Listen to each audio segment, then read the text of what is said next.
जितनी भी माताएं एकादशी का व्रत करती, बहुत ध्यान से सुनना आज की कथा को। शायद जिंदगी में मिली ना मिली, पर ये कथा का रिश्ता तो बहुत ध्यान से सुनना। ध्यान से निर्जल एकादशी है। स्कंद पुराण यहां तक कहती है कि इस कथा के चरित्र को जो श्रवण कर लेता है उसको 26 एकादशी करना भी नहीं पड़ती। इस एकादशी की केवल ये कथा सुनकर ही वो तर जाता है। बहुत ध्यान से सुनना इसको, कथा तो बड़े भाव से सुन लो इसको, है? बड़े प्रेम से।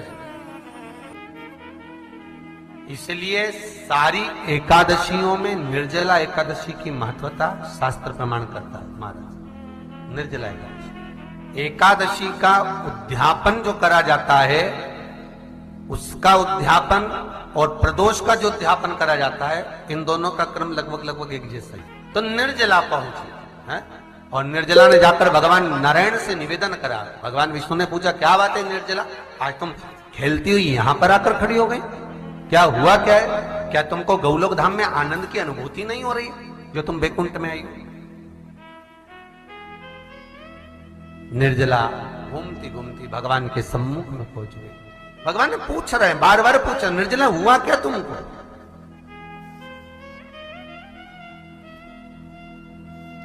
ए निर्जला, ए एकादशी, हुआ क्या है तुमको? क्या कारण है तुम्हारे यहां आने का, बैकुंठ पहुंचने का?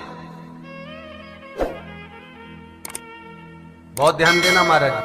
शास्त्र कहता है सोमवार, मंगलवार, बुधवार, गुरुवार, शुक्रवार, शनिवार, ये देवता वो देवता सबके व्रत कर लो, सारे व्रत कर लो, पर ये व्रत आपको परमात्मा के धाम तक लेकर नहीं जा सकते, क्योंकि इनका जो पुण्य है वो मृत्यु लोक में आप थोड़ा सा भी गलत करते हैं तो पुण्य समाप्त हो जाता है।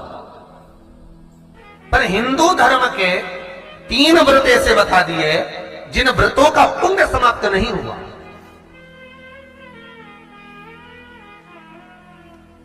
हिंदू धर्म के 3 व्रत ऐसे हो गए जिनका पुण्य समाप्त नहीं हुआ महाराज, जिनका पुण्य प्रबलता में बढ़ता गया। पहले नंबर पर एकादशी, दूसरे नंबर पर प्रदोष, और तीसरे नंबर पर शिवरात्रि। एकादशी भी 26 है तो प्रदोष भी जम के बोलते जाओ 26 है। शिवरात्रि केवल 12, केवल 12, और अगर अधिक मास की पड़ जावे तो ये 13, और अधिक की आय तो 13 है। तो यहां शास्त्र कह रहा है कि 3 व्रत हमारे यहां जिनका पुण्य समाप्त नहीं हुआ, जिनका पुण्य प्रबल हुआ, बड़ा। इसलिए आज भी माता एकादशी का व्रत करती है, और एकादशी का व्रत कर कर अगर कोई जीवात्मा को देते हैं, कोई मर भी गया तो उसको एकादशी का दान देते हैं। एकादशी का उसको दान दिया है। महाराज निर्जला खड़ी, पूछा क्यों आई हो, क्या कारण? निर्जला आई, तब लक्ष्मी मैया उठकर निर्जला के करीब में गई। निर्जला बहुत सरल थी निर्जला। कहते हैं कामा एकादशी सबसे लंबी है। कौन सी एकादशी? कामा।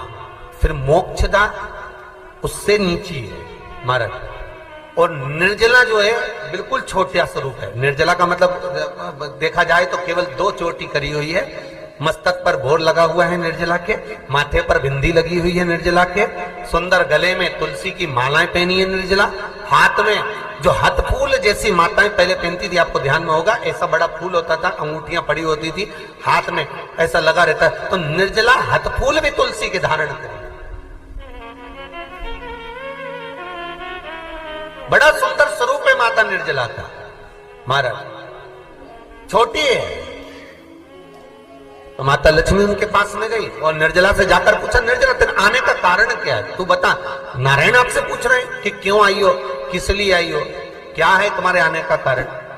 निर्जला ने कहा, मेरी विनती केवल इतनी सी है मां, कि मैं ये चाहती हूं कि मैं जीव के प्राण छूटने के बाद उसके प्राणों को जिस समय मैं लेकर जीवात्मा के प्राणों को परमात्मा तक भेजूं, बैकुंठ तक भेजूं, गौलोक धाम तक भेजूं, उस बीच में मुझे ले जाते समय कई नरक भी बीच में पड़ेंगे, कई स्थान ऐसे बैतरणी आदि के स्थान बीच में आएंगे, तो वो स्थान में मुझे रोका ना जाए, मैं सीधे भगवान के धाम पहुंच जाऊं। ऐसी कृपा, ऐसी दया।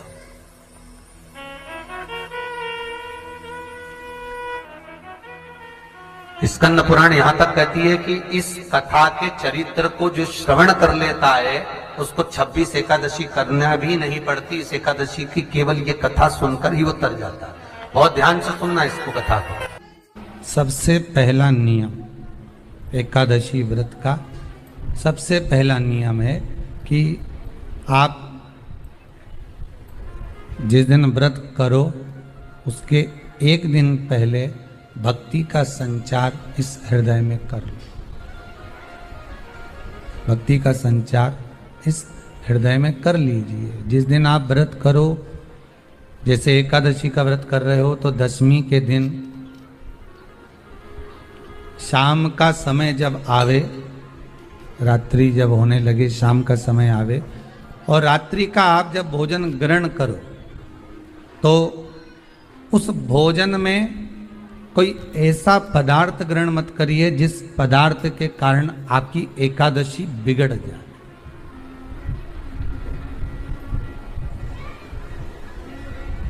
कोई बेकार भोजन में ग्रहण नहीं करना, श्रेष्ठ भोजन ग्रहण करिए दशमी के। और एकादशी का दूसरा नियम बहुत ध्यान से सुनिएगा। जिस दिन आपकी एकादशी का व्रत हो उस दिन प्रयास करिएगा कि अपने हाथ से किसी भी वृक्ष की कोई पत्ती टूटे ना। अपने हाथ से किसी भी वृक्ष की, पौधे की, किसी भी वृक्ष की पत्ती अपने हाथ से ना टूटे। बहुत ध्यान दीजिएगा महाराज। एकादशी का ये दूसरा नियम है कि अपने हाथ से किसी पौधे की, किसी वृक्ष की, किसी डाली की कोई पत्ती टूटे ना, कोई पत्ती ना टूटे, इसका प्रयास करिए।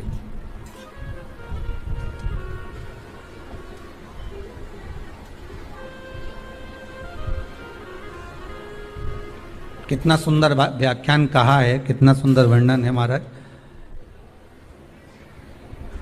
कि मात्र एकादशी का व्रत कर लेने पर, मात्र एकादशी का व्रत कर लेने पर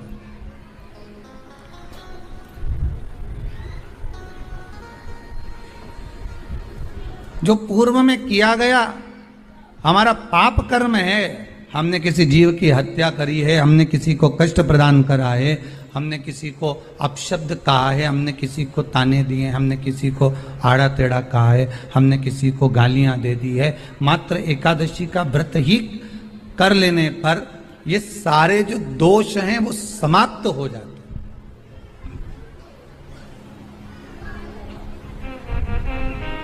सारे दोष हमारे समाप्ति पर आ जाते हैं।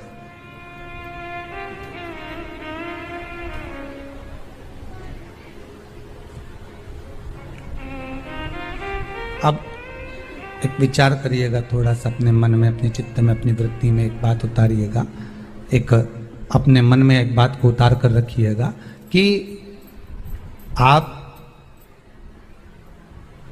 अपने पाप को, अपने पाप कर्म को जिस दिन क्षीण करने वाले हो, समाप्त करने वाले हो, अपने पाप को आप जिस दिन समाप्ति पर लेकर जा रहे हो, तो उसके एक दिन पहले आपको प्रसन्नता होना चाहिए कि नहीं होना चाहिए कि कल मेरा पाप कटने वाला है, कल मेरा पाप समाप्त होने वाला है। जो मैंने पाप कर्म करा है वो समाप्त होगा, जो मैंने पाप कर्म करा है वो कल समाप्त हो जाएगा। तो एक दिन पहले आपके चेहरे पर प्रसन्नता हो कि ना हो?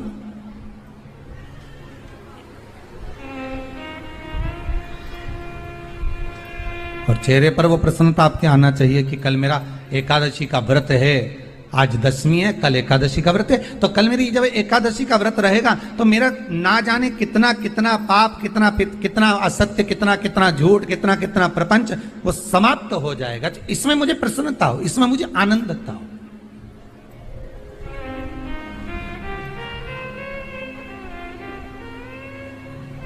तो क्या कहा गया कि प्रयास करिएगा कि एकादशी के दिन कोई वृक्ष की, कोई डाली की, कोई कोपल की कोई पत्ती ना तोड़ी जाए। क्यों? तो कहा अगर उस पत्ती को हम तोड़ देते हैं, वृक्ष की पत्ती को या क्यारे में लगी हुई कोई डाली की पत्ती को हम तोड़ देते हैं तो एकादशी का पुण्य फल प्राप्त नहीं होता। एकादशी का कोई फल हमारे खाते में नहीं जाता, पुण्य फल प्राप्त। अब फिर भले तुम चाहे तुमने मोरदन खाया हो, चाहे तुमने फिर चिप्स खाई हो, चाहे तुमने फिर व्रत का कितना ही सामान खा गए हो और तुमने सोचा कि आज मेरी एकादशी है, तो फिर उसका कोई फल प्राप्त नहीं है, उसका कोई सुख प्राप्त नहीं है आपको, फिर उसका कोई आनंद प्राप्त नहीं है आपको, तो उसमें कोई आनंद की अनुभूति आपको नहीं मिल रही। को याद रखिए, गौदान और एकादशी, श्रीमद वल्लभाचार्य जी ने मायावत का खंडन करा था जगन्नाथपुरी में, और श्रीमद वल्लभाचार्य जी ने कहा था एकादशी मरने के बाद मत दो, एकादशी जीते जी दो। कहा था कि नहीं कहा था? जीते जी दान करिए। इसलिए जगदीश में, जगन्नाथपुरी में एकादशी उल्टी लटकी हुई है। करें अपने दर्शन।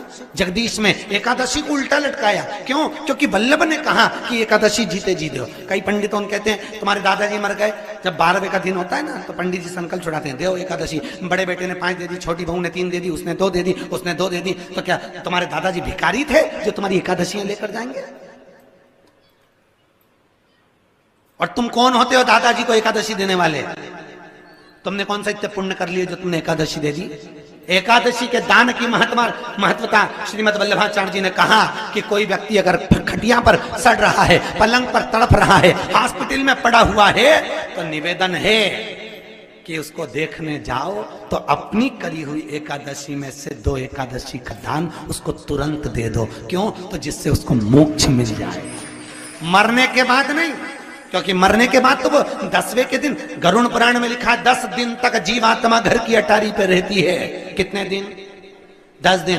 10 दिन के बाद जीवात्मा चली जाती है।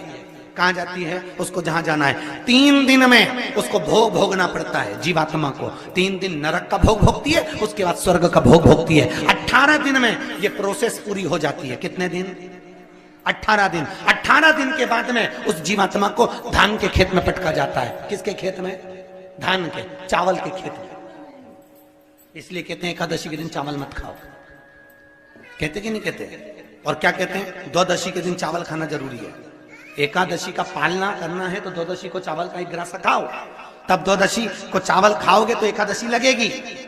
चावल नहीं खाओगे तो एकादशी नहीं लगेगी। द्वादशी को चावल खाना जरूरी है। क्यों कहते हैं? क्योंकि धान के खेत में जीव को छोड़ा जाता है, उस धान के खेत में, चावल के खेत में जीवात्मा रहती है। उसको चिड़िया खाती है तो चिड़िया के रूप में जन्म लेता है, मनुष्य खाता है तो मनुष्य के रूप में जन्म लेता है। इसलिए एकादशी के दिन चावल नहीं खाया जाता, क्योंकि एकादशी के दिन हम चावल खाएंगे तो जीव हत्या का दोष लग जाएगा।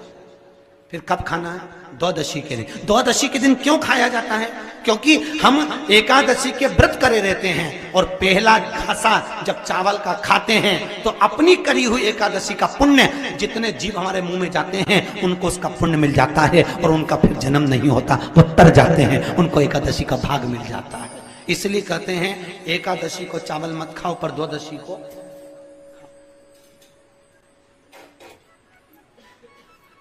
खाइए। 10 दिन तक जीवात्मा है, और आपने एकादशी कब दान दी? बोलो जम के। 12वें के दिन, 13वें के दिन आपने एकादशी का दान दिया, मिली उनको? अरे बोलो अच्छे से। कई तो अभी तक कर रही होगी, हमारे दादाजी के निमित्त की कर रहे हैं, कर ले। फिर वही वाली बात आ गई, गुलाब के फूल में पानी जारी है। एकादशी के दिन शंकर भगवान को चावल का दाना चढ़ाना चाहिए कि नहीं चाहिए?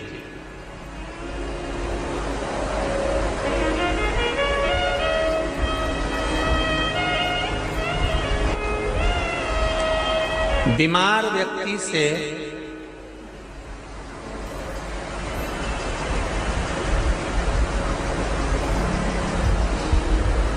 कोई बीमार व्यक्ति है, बहुत रोगीला, उसको बहुत रोग है, शुगर है, बीपी है, थायराइड है, सब कुछ है उसको। और वो रोगीला व्यक्ति जब डॉक्टर के पास जाकर पूछे, डॉक्टर साहब मेरी तबीयत ठीक नहीं रहती है, मैं बहुत कष्ट में रहती हूँ, बहुत तकलीफ है शरीर में, और अभी सावन का महीने का व्रत आ रहा है डॉक्टर साहब, 1 महीना में व्रत करती थी पहले, करूं कि नहीं करूं? तो डॉक्टर साहब क्या बोलेंगे? बोलते जाओ जरा जम के। डॉक्टर बोलेगा कि आप व्रत मत करो। डॉक्टर एक बात कहेंगे, शरीर स्वस्थ रखना है, व्रत बाद में हो जाएगा, अगले वर्ष कर लेना, पर अभी शरीर को सही रखने के लिए दोनों समय अच्छे पेट भरकर सात्विक भोजन करो और अपने शरीर को ठीक करो।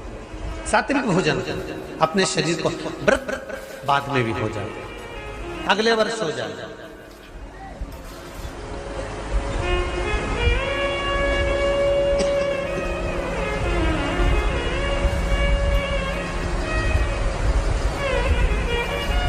अभी तुम थोड़ा सवेरे 2 बिस्कुट ले लिया करो, सुबह नाश्ता ले लिया करो, भोजन ले लिया करो, फिर दोपहर में कुछ हल्का फुल्का लेकर थोड़ी थोड़ी देर में खाते रहना चाहिए हो।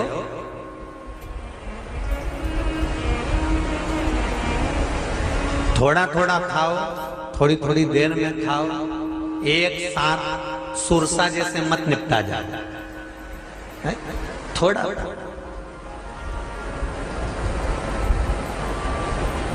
ज्यादा खाओगे और ज्यादा कमाओगे तो दूसरों को कष्ट नहीं होगा, कष्ट खुद को होगा। ज्यादा खाओगे अपाच्य हो जाएगा, रात की नींद उड़ जाएगी, शरीर में अच्छा नहीं लगेगा। ज्यादा कमाओगे, रात की नींद उड़ जाएगी, दुनिया की दृष्टि तुम पर पड़ जाएगी और तुम्हारी रातों की नींद। कमाओ भी उतना जितना खर्च कर सको और खाओ भी उतना जितना पचा सको। अति सर्वस्व वर्जक।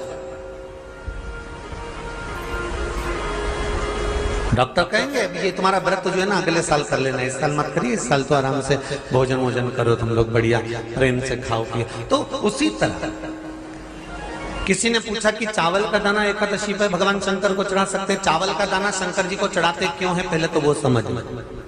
बेलपत्री का तो महत्व आपको बार बार बताया कि बेलपत्री शिव जी को क्यों चढ़ाई जाती है, कहीं रोग के लिए, कहीं बीमारी के लिए, कहीं किस कार्य के लिए, कहीं कोई कार्य के लिए, कहीं कोई कार्य के लिए। चावल का दाना अगर हम शंकर भगवान को चढ़ा रहे तो क्यों चढ़ा रहे हैं, उसका कारण क्या है? चावल का दाना शिव को चढ़ाने का केवल एक कारण रहता है कि चावल को अक्षत कहते हैं।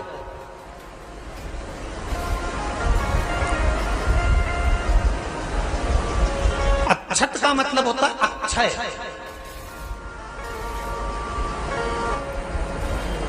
उसका मतलब क्या होता है? अक्षय, जिसका कभी क्षय ना हो। जब हम भगवान शंकर को चावल का दाना चढ़ाते हैं, जैसे बहुत ध्यान दीजिएगा महाराज, बहुत समझने वाली बात है, बहुत ध्यान से।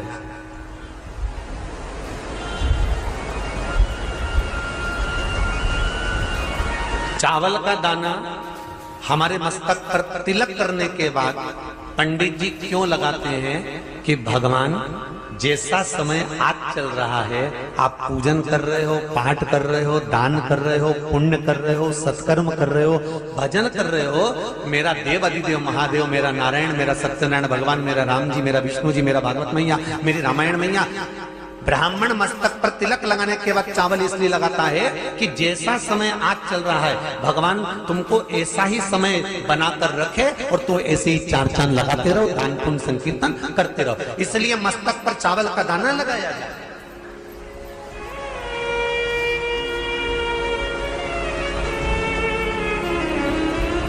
कोई मर जाता है, मरने के बाद जब तक पगड़ी नहीं होती तब तक माथे पर तिलक चावल का दाना लगाया जाता है। जम के बोलो जरा, नहीं लगाते। किसी पंडित जी से पूछो, ब्राह्मण देवता से पूछो, ब्राह्मण देवता ये कोई मर गया और हमारा तो नियम है कि हम सिर पे तिलक लगाते हैं, चावल लगाते हैं, या पंडित जी से हम तिलक लगवाते हैं, मंदिर जाते हैं तो मंदिर में जाके तिलक लगवा के हम चावल का दाना लगवाते हैं। क्यों नहीं लगाते? उसका कारण क्या है? जब किसी के मरने के बाद 10 दिन तक 12 दिन तक मस्तक पर तिलक क्यों नहीं लगाया जाता? 10-12 दिन तक माथे पर तिलक या चावल क्यों नहीं लगाया जाता? उसका कारण है कि ये जो समय आया है, तुम्हारे यहाँ जो गमी हुई है, तुम्हारे यहाँ कोई मर गया है, तुम्हारे यहाँ किसी के प्राण छूट गए हैं, तो ब्राह्मण इसलिए तिलक नहीं लगाता आपको, इसलिए चावल का दाना नहीं लगाता कि ऐसा दिन भगवान अब ना लाए, इसको अमर ना करे, इसको अक्षय ना करे, इसको प्रबल ना करे। और जब चावल का दाना, तो यहां शिव महापुराण की कथा करी, चावल का दाना हम शिव जी को क्यों चढ़ाते हैं, भगवान को क्यों समर्पित करते हैं, भगवान की पूजन में अक्षत क्यों समर्पित करते हैं, चावल क्यों समर्पित करते हैं, उसका कारण क्या है? तो कहा आज मैंने जब चावल का दाना आपको समर्पित करा है, जिस भाव से, जिस विश्वास से, जिस श्रद्धा से, जिस मन से मैं आपको रिझा रही हूं, हे भोलेनाथ मेरी ये मनोकामना पूर्ण कर, इसको अक्षय कर देना, इसको अमर कर देना, बस इतनी कृपा आप कर। अब किसी ने पूछा एकादशी के दिन चावल चढ़ाए कि नहीं चढ़ाए, तो यहां तो सीधी सीधी बात है, बीमारी देखकर थोड़ी ना आती है कि नवरात्र चल रहे हैं कि सावन का सोमवार चल रहा है, बीमारी तो बीमारी। तुम चावल मत खाओ। तिरुपति कौन कौन गया? हाथ उठाओ। ठीक है। जगन्नाथ जी कौन कौन गया? हाथ उठाओ। हाँ ठीक है। द्वारका जी कौन कौन गया? हाथ उठाओ। ठीक है। बद्रीनाथ कौन कौन गया? हाथ उठाओ। ठीक है। एकादशी के दिन कभी तुम बद्रीनाथ चले जाओ, एकादशी के दिन तुम द्वारका चले जाओ, एकादशी के दिन तुम तिरुपति चले जाओ, एकादशी के दिन तुम जगन्नाथ चले जाओ, एकादशी के दिन तुम्हारी मर्जी पड़े भगवान के किसी धाम में चले जाओ और भगवान को भोग लगाओ और उनकी थाली को झांक कर देखना, उसमें चावल जरूर मिलेगा। उसमें ऐसा नहीं है कि चावल नहीं मिलेगा।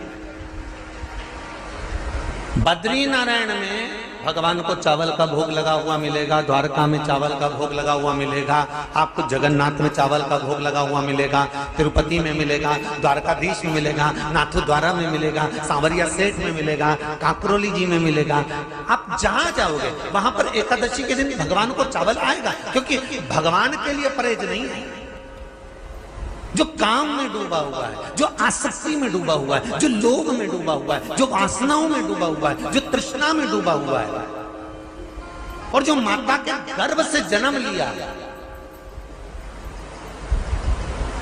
एकादशी के दिन चावल उसको नहीं खाना। बहुत सुंदर संवाद है, ध्यान दीजिएगा। जिसके घर में कमाने वाले 2-4 हैं, पैसा तो आ रहा है पर घर में टिक नहीं रहा, डॉक्टर में, पुलिस में, एक्सीडेंट आदि में, कहीं गलत जगह पर व्यसन में अगर पैसा जा रहा है, जुए में, मांसाहार, मदिरा पान, या कहीं आया पैसा आने में कमी नहीं, आ रहा है पर टिक नहीं रहा, रुक नहीं रहा। कोई मांगने आ गया, दे दिया, फिर वहां से अपने पास नहीं आ रहा, अपन कह रहे हैं भैया हमारा पैसा लौटा दो, नहीं आ रहा। तो महाराज शिव महापुराण की कथा कहती है, एकादशी के दिन गंगा के जल में मात्र 7 बेलपत्री डालकर, जो नंदीश्वर भगवान अर्थात जो शंकर जी के शिवलिंग के सामने नंदी होता है, उस नंदी के चरण पर गंगा का जल चढ़ाकर बेलपत्री शिव पर समर्पित कर देता है, उसके घर में रुपया रुकना चालू हो जाता है, फिर वो गलत जगह पर नहीं जाता, गलत स्थान पर वो धन जाएगा ही नहीं। बेटा अगर व्यसन में पड़ा हुआ है, मदिरा पान में पड़ा हुआ है, मांसाहार में, जुए आदि में जा रहा है, तुम्हें लग रहा है कि मेरा बेटा गलत मार्ग पर जा रहा है, ये मित्र दोस्ती गलत हो रही है, वो सही जगह पर आ जाए, करना है एकादशी। और जब जब दुख आए, जब जब तकलीफ आए, तब एक बेलपत्र, एक दुर्वा, एक चावल का दाना, श्री शिवाय नमस्तुभ्यम का 108 बार जाप घर में बैठकर करना। हाथ में एक बेलपत्र, एक दुर्वा, एक चावल का दाना रखकर अपने दिल से 108 बार श्री शिवाय नमस्तुभ्यम घर में बोलो, और अपना जो पानी का स्थान होता है, मटका, हंडा, परिंडा, जिसको आप क्या बोलते हो यहाँ हमें नहीं मालूम, उसका स्पर्श कराकर आपके घर के नजदीक में जो शंकर का मंदिर हो, उस शंकर के मंदिर में उत्तर की ओर मुख कर कर वो बेलपत्र दुर्वा चावल का दाना शिव जी पे समर्पित कर दो। अगर लगातार 20 दिन भी आपने रोज प्रतिदिन अगर समर्पित करा है तो 21वां दिन आपका जो भी दुख है वो धीरे धीरे कटना प्रारंभ हो ही जाएगा। निश्चित है। शिव पर भरोसा कर। संसार के लोगों पर किया हुआ भरोसा एक दिन टूट जाता है, पर भगवान पर किया हुआ भरोसा कभी नहीं टूटता। अर्चना पर शिवलिंग के लिए कहा गया है शिव पुराण में कि हाथ की हथेली पर शिवलिंग को रखकर देखना, आपका हाथ हथेली पर रखकर देखना, इस अंगूठे को खड़ा करना, बस इससे बड़ा शिवलिंग घर के अंदर ना हो। इससे जितने छोटा छोटा छोटा छोटा छोटा होगा वो आपके लिए श्रेष्ठ है। जितना बड़ा शिवलिंग होता है उसको उतनी पूजन की जरूरत पड़ती है। जितना छोटा होता है आप उसको कहीं जा रहे हो 6 महीने के लिए, 4 महीने के लिए, 15 दिन के लिए, 7 दिन रजस्वला धर्म के हो गए, कहीं जाना पड़ गया, घर में पूजन कौन करेगा? तो जो शिवलिंग है तुम्हारा छोटे से छोटा, उस पर एक चावल एक बेलपत्री रखकर चले जाओ। बाकी का कुछ मत करो, आप बस वो रखकर चले जाओ। फिर 6 साल 10 साल 15 साल बाद भी अगर आप आओगे तो शंकर कभी बद्दुआ नहीं देंगे, शंकर दुआ ही देंगे। आपको लग रहा है कि 2 दिन के अंदर मेरा रजो धर्म आएगा, मैं रजस्वला हो जाऊंगी, मेरे मंदिर में पूजन कौन करेगा, शंकर जी को जल कौन चढ़ाएगा, शंकर जी की आराधना कौन करेगा? मैं जा रही हूं यहां से दूसरी जगह पर 3-4 महीने में आऊंगी, घर में बहू अगर पूजन नहीं करेगी तो मेरे शंकर जी का क्या होगा? तुम्हारे घर में छोटा सा शंकर का शिवलिंग है तो उस पर एक चावल का दाना और एक बेलपत्री चढ़ाकर चले जाओ।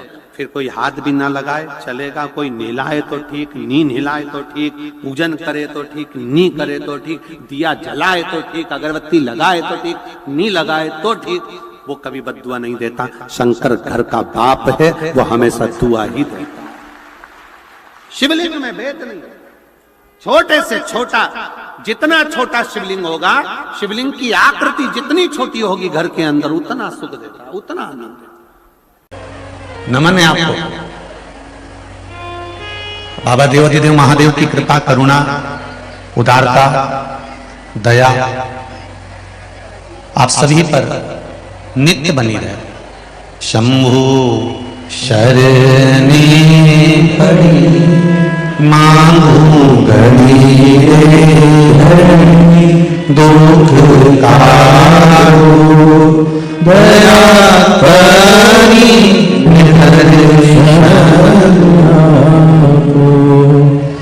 दया करी निदर्शन शंभु शरणे मांगू घड़ी रे घड़ी दुख कारो दया करी दर्शन आपो। शिव की कृपा होती है, शंकर गला पकड़ रहा है। शिव की कृपा होती है, शंकर की दया होती है, तब जाकर हम भगवान की अविरल भक्ति तक पहुंच पाते हैं।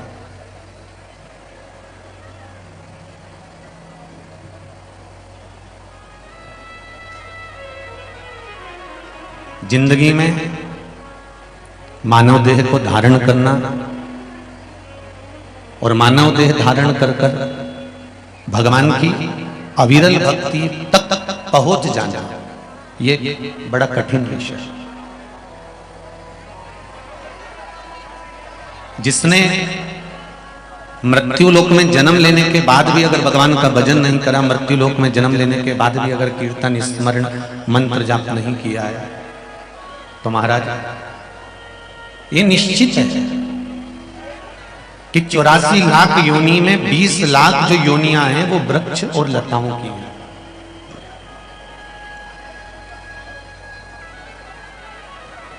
ये 20 लाख जो योनियां हैं, वृक्ष बन जाना, लता बन जाना, पेड़ बन जाना, दुर्वा बन जाना, पौधा बन जाना, ये 20 लाख योनियां केवल हम दूसरों को जो अपशब्द कहते हैं, दूसरों को जो ताने देते हैं, दूसरों के लिए जो आड़ा टेढ़ा बोलते हैं, दूसरे के लिए हम गाली का संबोधन देते हैं या गलत विचार रख लेते हैं,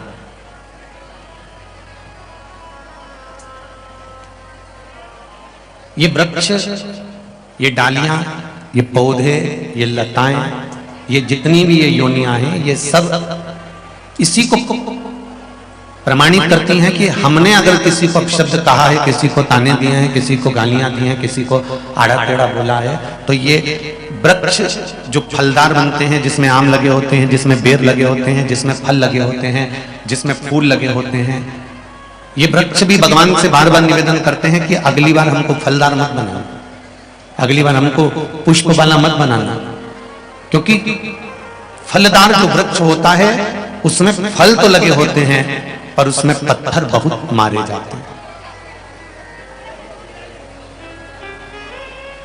फल तो लग गए पर पत्थर बहुत मारे। उसी प्रकार शिव महापुराण की कथा कहती है,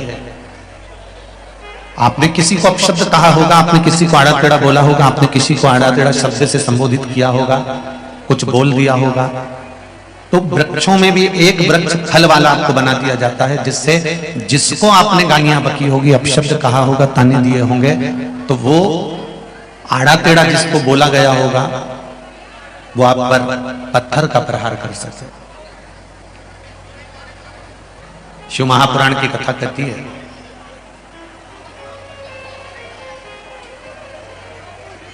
ये संपूर्ण ब्रह्मांड में, शिव महापुराण की कथा कहती है, संपूर्ण जगत में ये जितने जलचर, थलचर, वायुचर, ये जितने भी जीव नजर आते हैं, इनके नजर आने का एक कारण है कि कर्म के अनुसार कुछ भोग करता है। पहले भी कहा, आज फिर कहते हैं, मत बुरे कर्म कर बंदे, मत बुरे कर्म कर बंदे, वरना पछताएगा, भगवान की आंखों से तू बच नहीं पाएगा, तू बच नहीं पाएगा।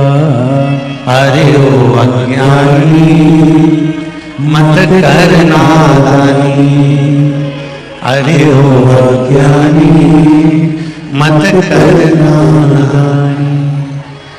तेरे कर्म का फल भी तू ही पाएगा, जैसा किया तूने तेरे आगे आएगा, जैसा किया तूने तेरे आगे आएगा।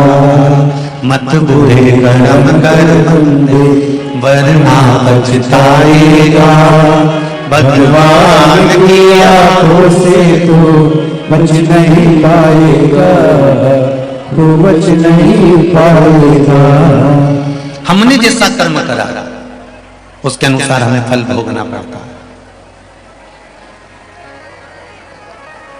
अच्छा करोगे अच्छा प्राप्त होगा, बुरा करोगे बुरा प्राप्त होगा। अच्छे कर्म की ओर जब आप आगे बढ़ेंगे तब कुछ ना कुछ अच्छा जिंदगी में अवश्य प्राप्त हो, ये निश्चित है। एक बात का स्मरण होगा आप लोगों को, आप में से कितने लोग हैं जो भगवान के मंदिर में दिया लगाते हैं? हाथ उठाओ जरा। सभी लोग लगाते हो? रखिए।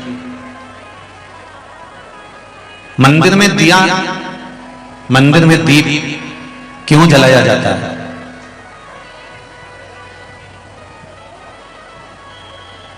हम मंदिर में दिया क्यों लगाते हैं? मंदिर में दीप क्यों जलाते हैं?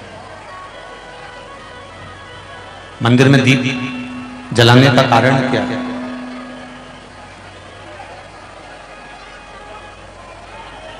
इसलिए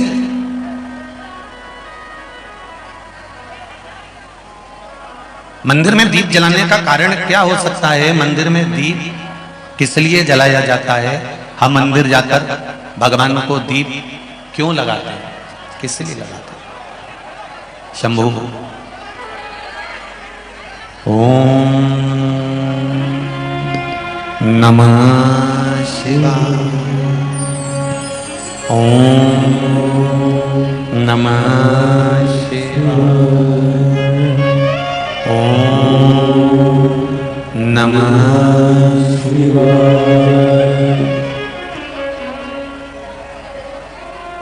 हम मंदिर में दीप क्यों जलाते हैं? हम मंदिर में दीप क्यों लगाते हैं? आप सभी से एक निवेदन है, कथा का आज विराम दिवस है, बहुत दूर दूर से आप लोग कथा सुनने के लिए आए हैं। 10-10, 20-20 रुपए ऑटो वाले को भी दिए होंगे यहाँ तक आने का और जाने के लिए भी।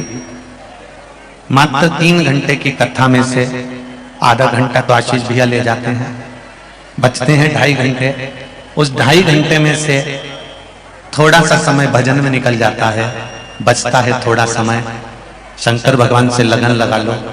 पहले भी कथा में कहा था, मेहमान जब घर से जाते हैं लिफाफा तभी उनको दिया जाता है। बोलो सही है कि गलत है? बुआ जाते जाते अपने भतीजे को रुपये देकर जाती है, मामा जी जाते जाते अपने भांजे को आखिरी में पैसे देकर जाते हैं, फूफा जी जाते जाते आखिरी में कुछ ना कुछ अपने बच्चों को देकर जाते हैं। आखिरी का जो दिन होता है वो कुछ देने और लेने का होता है। और आज ही का वो दिन है गंगा दशहरे का, जिस दिन आज मेरा भोलेनाथ आप कथा प्रेम से सुन लें तो मेरा बाबा जाते जाते आपको कुछ देकर चले जाए। इसलिए स्नेह से शंभो हर हर महादेव। हम मानते हैं कि अपार जन समुदाय है। आज कथा में जब प्रवेश कर रहे थे तो कह रहे थे पूरे बुंदेलखंड के इतिहास का पहला जन समुदाय देखा है जो इतनी भीड़ अपार पड़ी पूरे बुंदेलखंड का। हम मान रहे हैं कि जगह नहीं है, पंडाल फूले हैं, रोडों पर आप लोग बैठे हो, खेतों में धूप में आप बैठे हो, पर पूरा प्रशासन भी आपकी सेवा में लगा हुआ है। पूरा प्रशासन हर तरह से सेवा में लगा हुआ है।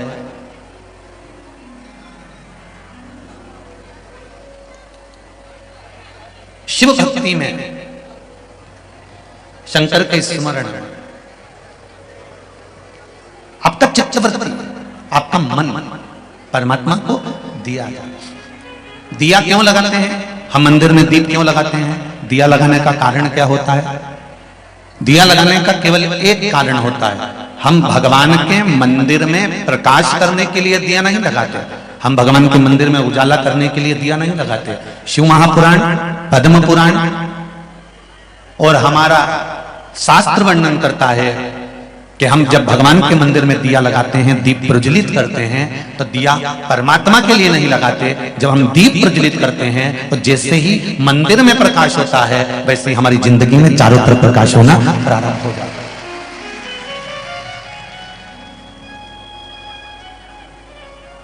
दीप का मतलब क्या होता है?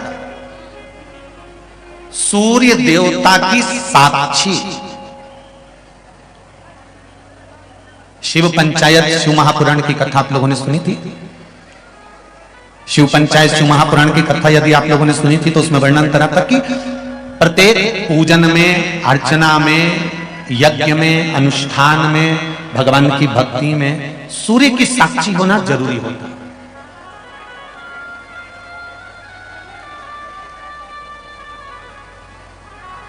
प्रत्येक ब्राह्मण देवता, कर्मकांड करने वाले जब ब्राह्मण देव पूजन कराते हैं तो सबसे पहले सूर्य की साक्षी कराकर दीप को प्रज्वलित करते हैं कि ये सूर्य की साक्षी देते हैं।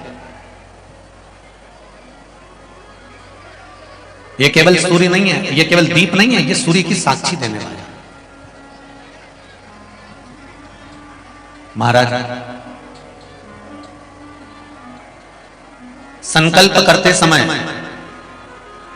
हाथ में जल लिया जाता है, संकल्प करते समय हाथ में अक्षत चावल लिया जाता है, संकल्प करते समय हाथ में खुला पैसा लिया जाता है, संकल्प करते समय एक गोल सुपारी हाथ में ली जाती है, संकल्प करते समय हाथ में पुष्प लिया जाता है।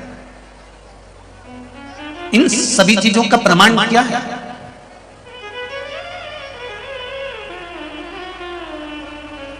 क्यों इन चीजों का प्रमाण कहा गया कि संकल्प लेते समय हाथ में जल लीजिए, संकल्प लेते समय हाथ में चावल लीजिए, संकल्प लेते समय हाथ में आप कुछ मुद्रा धारण कर लीजिए, कोई सुपारी ले लीजिए, जल ले लीजिए? इनका प्रमाण क्या है?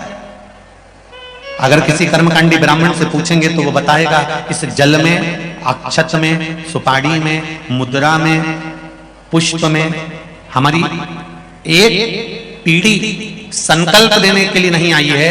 जब ब्राह्मण संकल्प छुड़ाता है, गोत्र बुलवाता है, नाम का स्मरण ब्राह्मण देवता कराते हैं, तब हाथ में जो वस्तु रखी होती है वो वस्तु केवल एक कुल को तारने वाली नहीं होती, वो संकल्प देने वाली वस्तु 7 पीढ़ी को तार देती है, 7 कुल को तार देती है।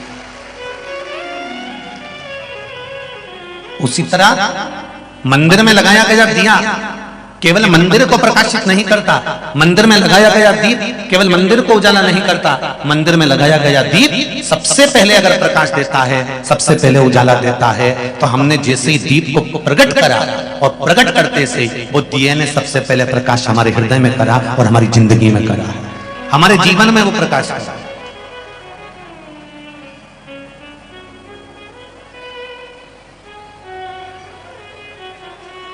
महाराज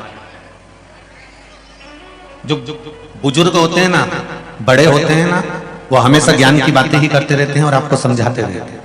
हाँ, छोटों को थोड़ा सा क्रोध आ सकता है, बच्चों को थोड़ा सा गुस्सा आ जाएगा, क्या मम्मी तुम रोज रोज एक ही बात लेकर बैठ जाती हो, क्या पापा तुम रोज रोज एक ही बात लेकर बैठ जाती हो, ऐसा होता है। एक दिन एक पिताजी अपने बच्चे से रोज कहते थे, बनो तो श्रवण कुमार बनो, बनो तो राम बनो।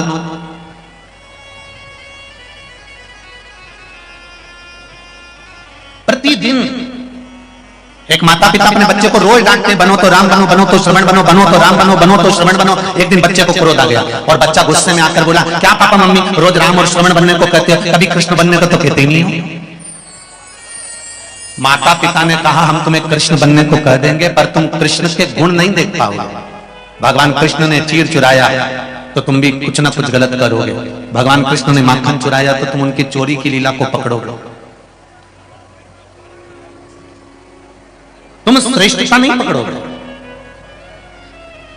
इतने में बच्चे को क्रोध आ गया और बच्चा कहने लगा, ठीक है पापा तुम मुझे राम बनने को कहते हो, मैं राम बनने को तैयार। जैसे दशरथ जी ने पूरी सत्ता राम जी को सौंपी थी, चलो मुझे तिजोरी की चाबी सौंपो।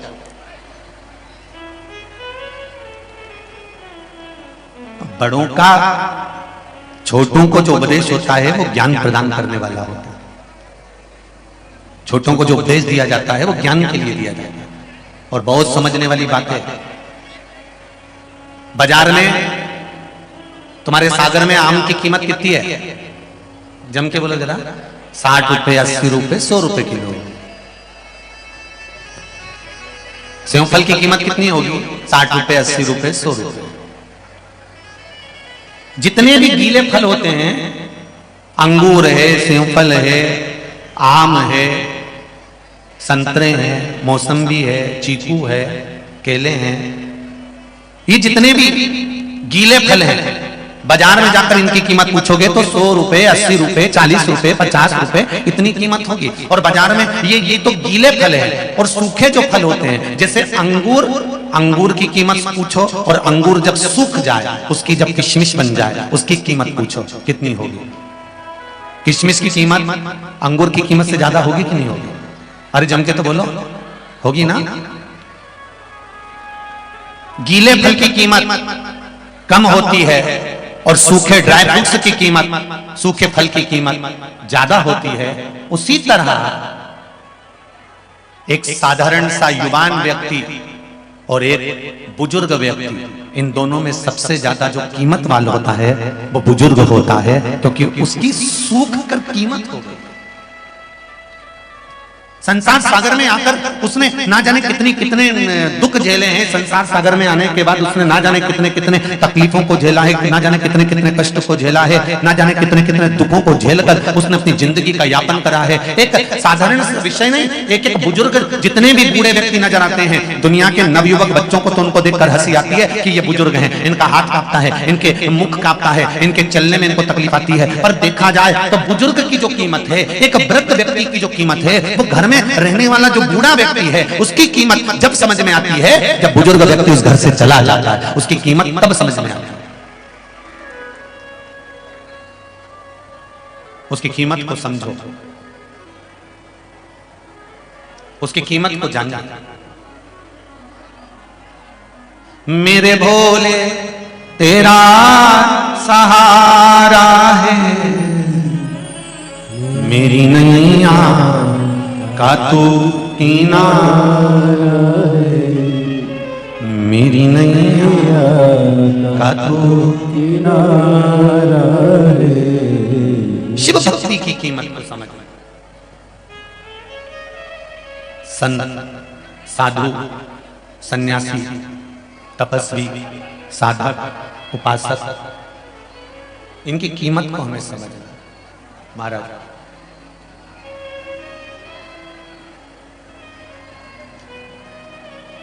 इनकी कीमत को हम समझें। शिव महापुराण की कथा कहती है भगवान शंकर माता पार्वती के साथ में विराजमान थे।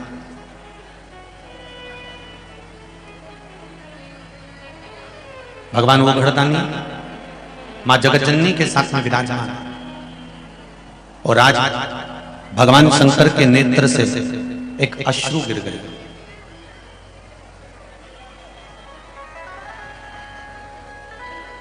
भगवान शिव के नेत्र से एक अश्रु गिर गया, और नेत्र बंद करने के बाद जो अश्रु गिरा, उस अश्रु से एक पुत्र ने जन्म लिया जिसका नाम था नरकासुर।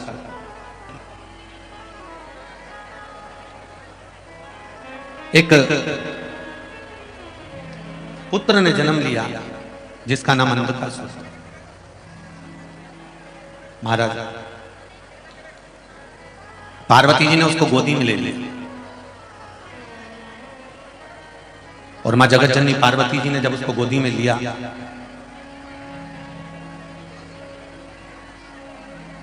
और गोदी में लेकर मां पार्वती उसको शिवजी के सम्मुख में लेकर आ गई।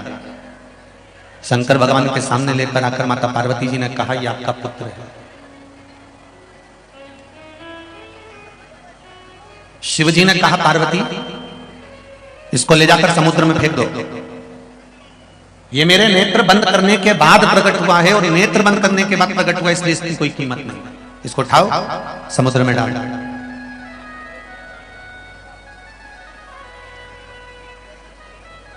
उठाकर इसको समुद्र के अंदर डाल दीजिए, फेंक दीजिए। पार्वती जी ने कहा, प्रभु आप कैसी बात करते हो? ये आपका पुत्र है, ये आपका बेटा है। शिवजी ने कहा, सुनो पार्वती, अगर ये मेरा पुत्र है तो इसके भीतर के जो विकार होंगे, इसके भीतर में जो भाव होंगे, वो मेरे जैसे होना चाहिए, समर्पण के भाव के होना चाहिए। इसको उठाओ और समुद्र में डाल दो। पार्वती मैया बेटे को समुद्र में नहीं डालना चाहती थी। शिवजी ने थोड़ा सा क्रोध करा, बोला, तब माता पार्वती ने उसको समुद्र में डाला। समुद्र में हिरण्याक्ष रहता था, हिरण्याक्ष ने उस बालक को पाल पोस कर बड़ा कर लिया, और हिरण्याक्ष ने अपने पास उस बालक को रख लिया। हिरण्याक्ष मर गया, प्राण छूट गए, अंधकासुर की सत्ता स्थापित हो गई। अंधकासुर ने ब्रह्मा जी से वर प्राप्त करा, ब्रह्मदेव का तप करा, साधना करी, और ब्रह्मा जी से वर मांगा। ब्रह्मा जी ने कहा, मांगो तुम्हें क्या चाहिए? तो अंधकासुर कहते हैं, मुझे वर दीजिए कि मेरे प्राण न छूटे, मैं मरूं ना। संसार सागर में जितने भी जन्म लेते हैं ना, ये पूरे इसी विचार में रहते हैं कि हम यहां पर परमानेंट रहने आए। अच्छा, ज्ञान सबको है, थोड़ी सी भी बात करो ना किसी से तो ज्ञान की बातें सब कहते हैं, अरे भैया एक ना एक दिन तो जान ही है। अब बताओ, महाराज जी से ज्यादा ज्ञान तो संसार के हर व्यक्ति को, कि उसको ये मालूम है कि एक ना एक दिन जाना।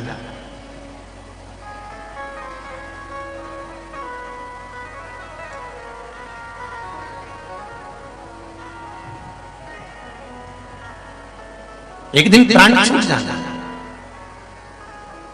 महाराज जितने रिश्तेदार हैं, जितने नातेदार हैं, जितने कुटुंबी हैं, जितने कबीले वाले हैं, ये वैसे आएंगे नहीं आएंगे पता नहीं, पर मरने पर जरूर एक बार आ जाएंगे, ये निश्चित है।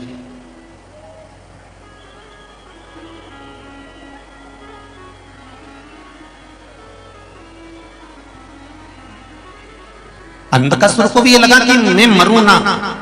संसार में जन्म लेने वाला हर व्यक्ति ये सोचता है कि मेरे प्राण नहीं छूटना चाहिए, मैं अभी मरना नहीं चाहिए।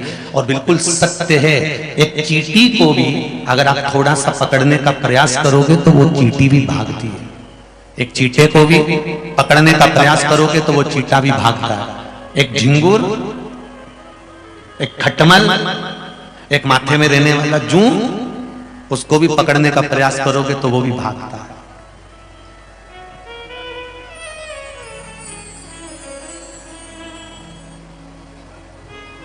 मरना कोई नहीं चाहता।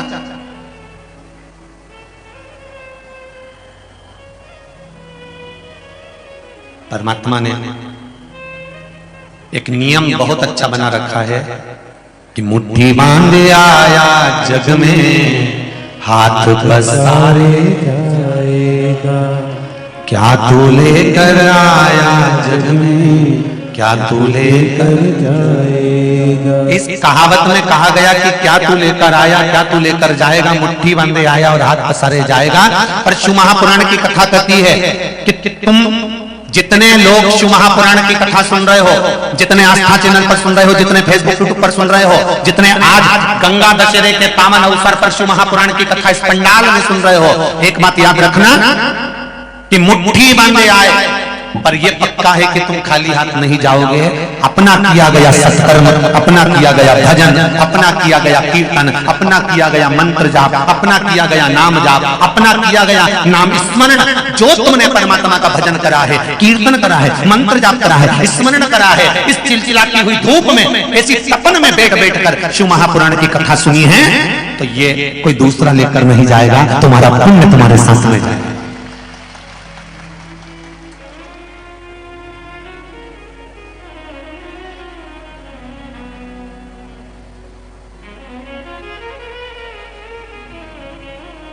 तुम्हारा पुण्य तुम्हारे साथ जाने वाला है, कोई तुम खाली हाथ नहीं जाने वाले हो।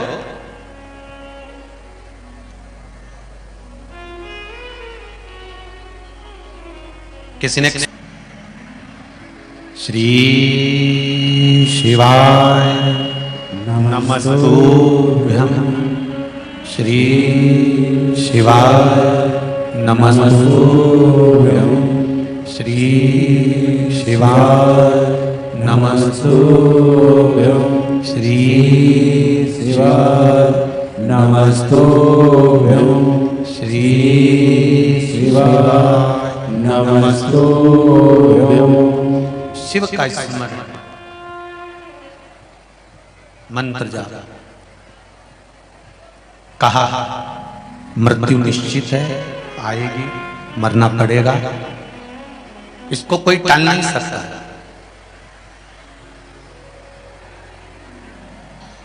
और सुन लो, जितने लोग कथा श्रवण कर रहे हैं, चाहे सागर में बैठकर सुन रहे हो, चाहे टीवी के सामने सुन रहे हो, चाहे मोबाइल पर सुन रहे हो, सब ध्यान लगाकर सुन लो कि मृत्यु निश्चित है, जाना पड़ेगा। पर एक बात का स्मरण अपनी जिंदगी में रखो कि मरने की जो घड़ी होती है, प्राण छूटने का जो समय होता है, उस समय पर तुम सोचो कि भगवान का नाम निकल जाए, भजन निकल जाए, कीर्तन निकल जाए, तो ये नहीं हो सकता। क्योंकि परिवार से इतना मोह होता है, परिवार में इतनी आसक्ति होती है, परिवार में इतनी तृष्णा होती है कि भगवान का नाम निकल ही नहीं सकता, परमात्मा का नाम नहीं निकलेगा। इतनी आसक्ति, इतनी तृष्णा, इतना मोह होता है, इतना मोह होता है कि बड़ा कठिन है भगवान का नाम निकलना। अगर निकलता है तो केवल परिवार वालों का नाम निकलता है, इसके सिवा नहीं।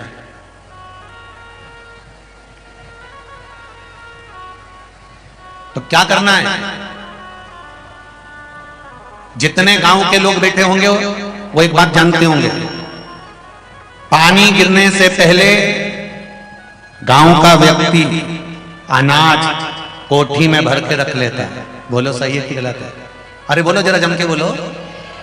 गांव का व्यक्ति अनाज कोठी में भरकर रख लेता है, बुजुर्ग पहले की माताएं कहती थी अब 4 महीना पानी वानी गिरेगा, कुछ सूखा नहीं पाएंगे, इसलिए मिर्ची लाकर सुखाकर, धनिया लाकर सुखाकर, फिर कुछ सामान लाकर सुखाकर, पिसवाकर, डब्बों में भरकर, पॉलीथीन पन्नी लगाकर, उसका ढक्कन मक्कन पेट करके बुजुर्ग माताएं पहले के समय की गांव का व्यक्ति उसको संभाल कर रख देता था। इनसे ये सीख लो कि बारिश आएगी तब अनाज संभाल नहीं पाओगे, इसलिए बारिश से पहले अनाज को संभालो। बारिश आए उससे पहले अनाज को संभाल लो। ये शिव महापुराण की कथा कहती है मृत्यु आए उससे पहले इस आत्मा को संभाल कर परमात्मा को निछावर चाहिए। शिव पुराण संभाल नहीं पाओगे।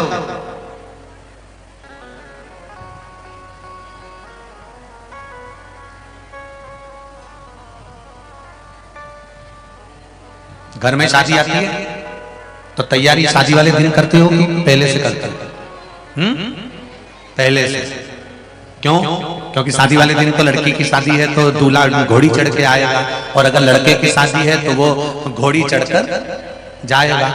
एक लड़की की शादी होगी तो घोड़ी चढ़कर आएगा, लड़के की शादी होगी तो घोड़ी चढ़कर जाएगा। उसी तरह अंतिम समय जिस दिन इस जीवात्मा को परमात्मा से मिलना है, प्राण छोड़कर जाना है, चले जाना है, उस दिन तो घोड़ी चढ़कर पाड़ा चढ़कर यमराज आएगा, और पाड़ा चढ़कर ही यमराज हमको लेकर चले जाएगा। उस दिन कुछ नहीं कर पाओगे, केवल आंख से आंसू झड़ेंगे, नैनों से नीर बहेगा, पलंग पर पड़े रहोगे, डॉक्टर अपना काम करेगा, तब एक तुम्हारे काम जरूर आएगा जो तुमने आज सागर में बैठकर जो शिव महापुराण की कथा सुनी है, ये तुम्हारे अंतिम समय में काम आएगा। 3.5 करोड़ रोम छिद्र ये मनुष्य के शरीर में है।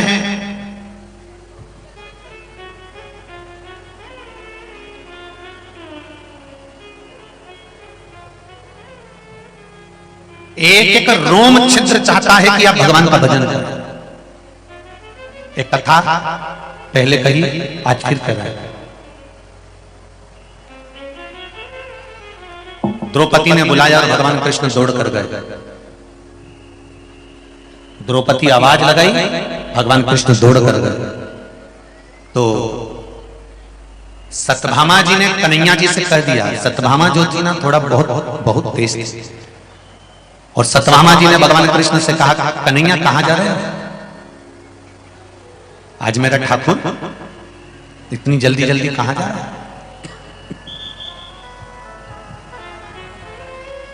भगवान कृष्ण कहते हैं सत्यभामा, ए सत्यभामा, मैं द्रौपदी के यहां जा रहा हूं। कृष्ण, ये द्रौपदी में ना जाने क्या है, कभी सुबह आवाज लगा देती है, कभी दोपहर में आवाज लगा देती है, कभी शाम को आवाज लगा देती है, और भगवान कृष्ण को दौड़कर द्रौपदी के जाना पड़ता है। सत्यभामा जी ने पूछा आपका और द्रौपदी का संबंध क्या है? कोई किसी व्यक्ति के यहां अगर दौड़ के जा रहा है, कोई व्यक्ति के यहां अगर बार पहुंच रहा है तो संबंध है क्या संबंध है आपका और द्रौपदी का? भगवान कृष्ण ने कहा वो मेरी बहन है, वो मेरी बहन है। जब मेरे हाथ में चोट लगा था तो उसने अपने साड़ी का पल्लू फाड़ कर चीर निकालकर मेरे हाथ में बांधा था। जब उंगली कटी तुम्हारी मैंने पाड़ी आधी साड़ी,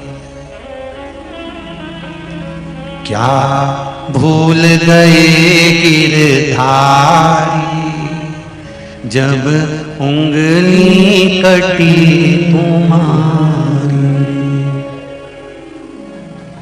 क्या भूल गए गिरधारी जब उंगली कटी तुम्हारी, क्या ठाकुर भूल गए? भगवान कृष्ण कहते हैं द्रौपदी मेरी बहन है, इसलिए मैं दौड़ दौड़ कर चले जाता हूं। सत्यभामा ने बुद्धि लगाई। बहुत ध्यान देना इस संवाद पर। ओम शिव महापुराण कथा का ये छोटा सा संवाद अपनी जिंदगी में उतार कर रखना। द्रौपदी ने बुद्धि लगाई। शिव महापुराण की कथा कहती है शंकर के मंदिर में जाना तो बुद्धि मत लगाना, भक्ति लगाओ। बुद्धि से शिव नहीं मिलेगा, पर भक्ति से शिव मिल जाएगा। सारी दुनिया में तुम बुद्धि लगा, सारी दुनिया में जाकर तुम बुद्धि लगा, पर भगवान के चरणों में पहुंचकर बुद्धि नहीं, भक्ति होना चाहिए।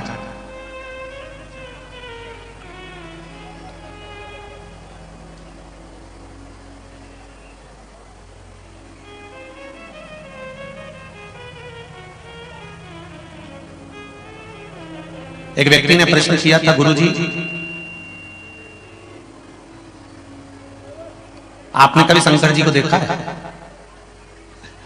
सागर के लोग बहुत प्रश्न करते हैं, ढेर सारे हैं, ये सब लिखे पड़े बैठे हैं ढेर, और इधर भरे हैं।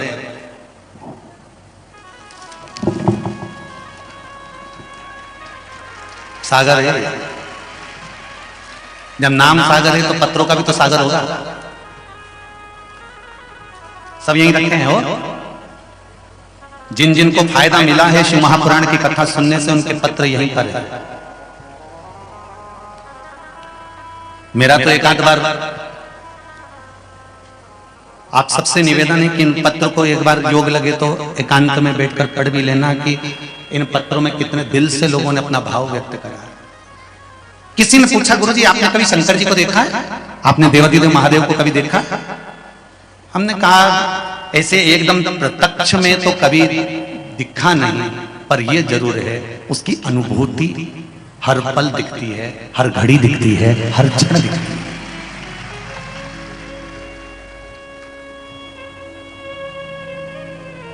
फिर आपने कैसे कह दिया कि भगवान को पुकारो तो भगवान आ जाता है, भगवान को बुलाओ तो भगवान आ जाता है? फिर आप कैसे कह सकते? तो हमने कहा हमारा वेद और पुराण, हमारा शास्त्र कहता है।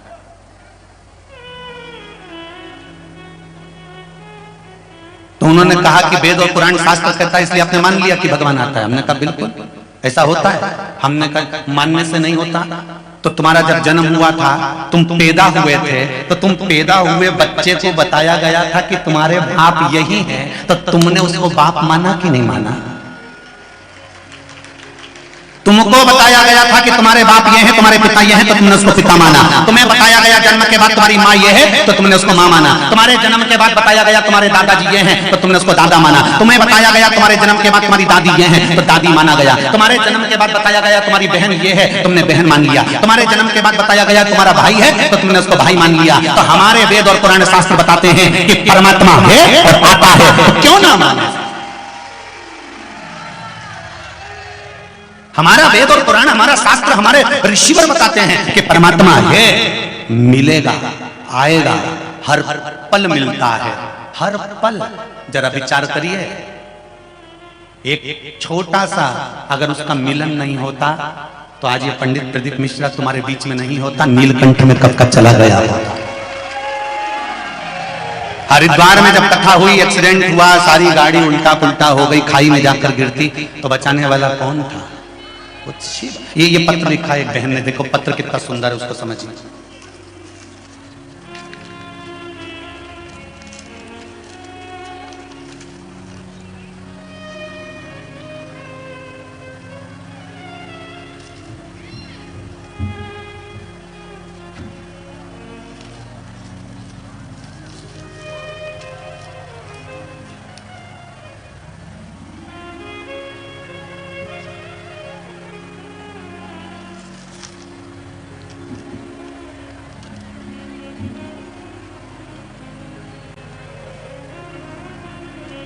सौरभ केशरवन, 3/58 सदर बाजार, सागर, मध्य प्रदेश।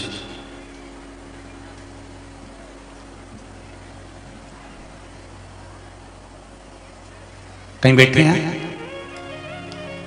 बेटे हो तो हाथ जरूर हिलाइएगा। लिखा है गुरुजी, इस महा शिव शक्ति के दूसरे दिन 3 साल की बच्ची की तबीयत अचानक से खराब हो गई। हम सब लोग उसको हॉस्पिटल लेकर गए। डॉक्टरों की टीम ने जब बच्ची को चेक किया तब पता चला कि बच्ची को फिट की बीमारी हो गई, बोलने में भी दिक्कत होने लगी। फिर हमने महामृत्युंजय जाप करवाया, श्री शिवाय नमस्तुभ्यम का जाप करना प्रारंभ किया गया। और दूसरी बार जल पिलाने के बाद उसकी फिर जांच कराने के लिए हम डॉक्टर के पास लेकर गए। तब उसका जब सीटी स्कैन हुआ तब रिपोर्ट नॉर्मल आई, बच्ची को कुछ भी नहीं था। ये पत्र है, एक पत्र और देखिए, बड़ा सुंदर पत्र, सभी बहुत सुंदर आए हैं।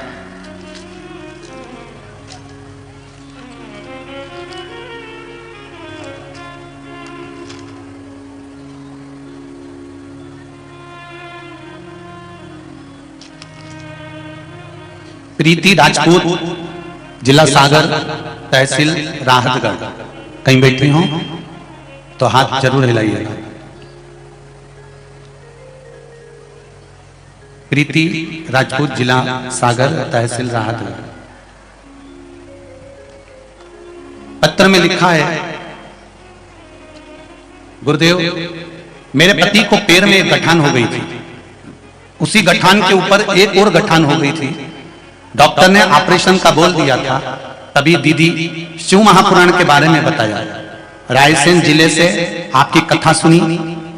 मेरे पति ने 9 अप्रैल को 1 लोटा जल शिव जी को चढ़ाना प्रारंभ करा और 1 बेलपत्री खाना प्रारंभ करी। रात को मेरे पति के पांव की जो गठान थी वो फूट गई और फिर डॉक्टर को जांच कराया तो अब पांव पूर्ण तरह से आराम लग गया है। अब कोई गठान उसके शरीर में नहीं है। ये शिव भक्ति है, ये शंकर का स्मरण है, ये शंकर का अनुमोदन है। तेरी कृपा बिना न हिले एक भी, लेते हैं श्वास तेरी कृपा से तनु तनु। हे गंगाधार मुक्ति द्वार ओमकार तू, भोले ओमकार तू। आयु शरण की हानि शंभो तार तार तू। एक बार भगवान की भक्ति को धारण कर लेना, 1 लोटा जल भगवान शंकर को समर्पित कर देना, 1 बेलपत्री शिव को समर्पित कर देना। मैं तो किसान भाइयों से भी निवेदन करूंगा, आपको लगता है कि आपकी फसल आपके खेत में आती है, बहुत सुंदर दिखती है, पूरा हरा खेत दिखता है, पूरी लहराती हुई फसल दिखती है, पर फसल उतनी नहीं निकलती या पैसा उतना नहीं आता और कर्जा बढ़ता चले जाता है। तो उनसे भी निवेदन करूंगा, सारी समस्या का हल 1 लोटा जल। जिस दिन तुम खेत में बीज बोने के लिए जाओ, प्रत्येक किसान भाइयों से कहूंगा, जिस दिन खेत में बीज बोने के लिए जाओ, शंकर भगवान से कहकर जाना, यह जमीन तुम्हारी है, एक एक कंकर में शंकर तुम्हें समाये हो। 1 लोटा जल शिव जी को चढ़ाओ, उसी जल को वापिस झेल कर जहां बीज बोने जा रहे हो, शुरुआत की जगह पर उस जल को छीट कर और बीज बोना प्रारंभ करो। फिर बाबा संभाल, उसको देखना है।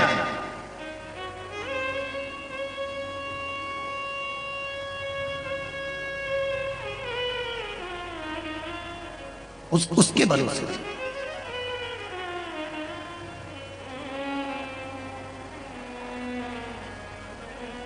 अटूट विश्वास परमात्मा पर रखो। जाना सबको है, बस थोड़ा भजन का बल बढ़ाकर रखो। जब भजन का बल बड़ा होता है तब परमात्मा के मिलन में देरी नहीं होती, वो मिल जाता है। उसके मिलने में देरी नहीं होगी, भजन के बल को बढ़ा।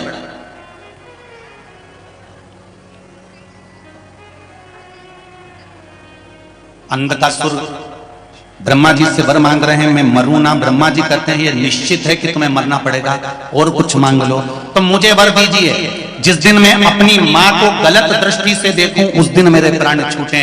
ब्रह्मा जी ने तथास्तु कह दिया। जब तथास्तु मिला तब अंधकासुर को समझ जाना था कि ब्रह्मा जी ने तथास्तु कहा है, मतलब मैं माता को गलत दृष्टि से देखूंगा उस दिन मेरे प्राण छूटेंगे। ये अंधकासुर को यह मालूम था कि ना तो मेरी माँ है, ना मेरा बाप है, ना मेरा पिता है, ये कोई भी नहीं, मेरा कोई नहीं।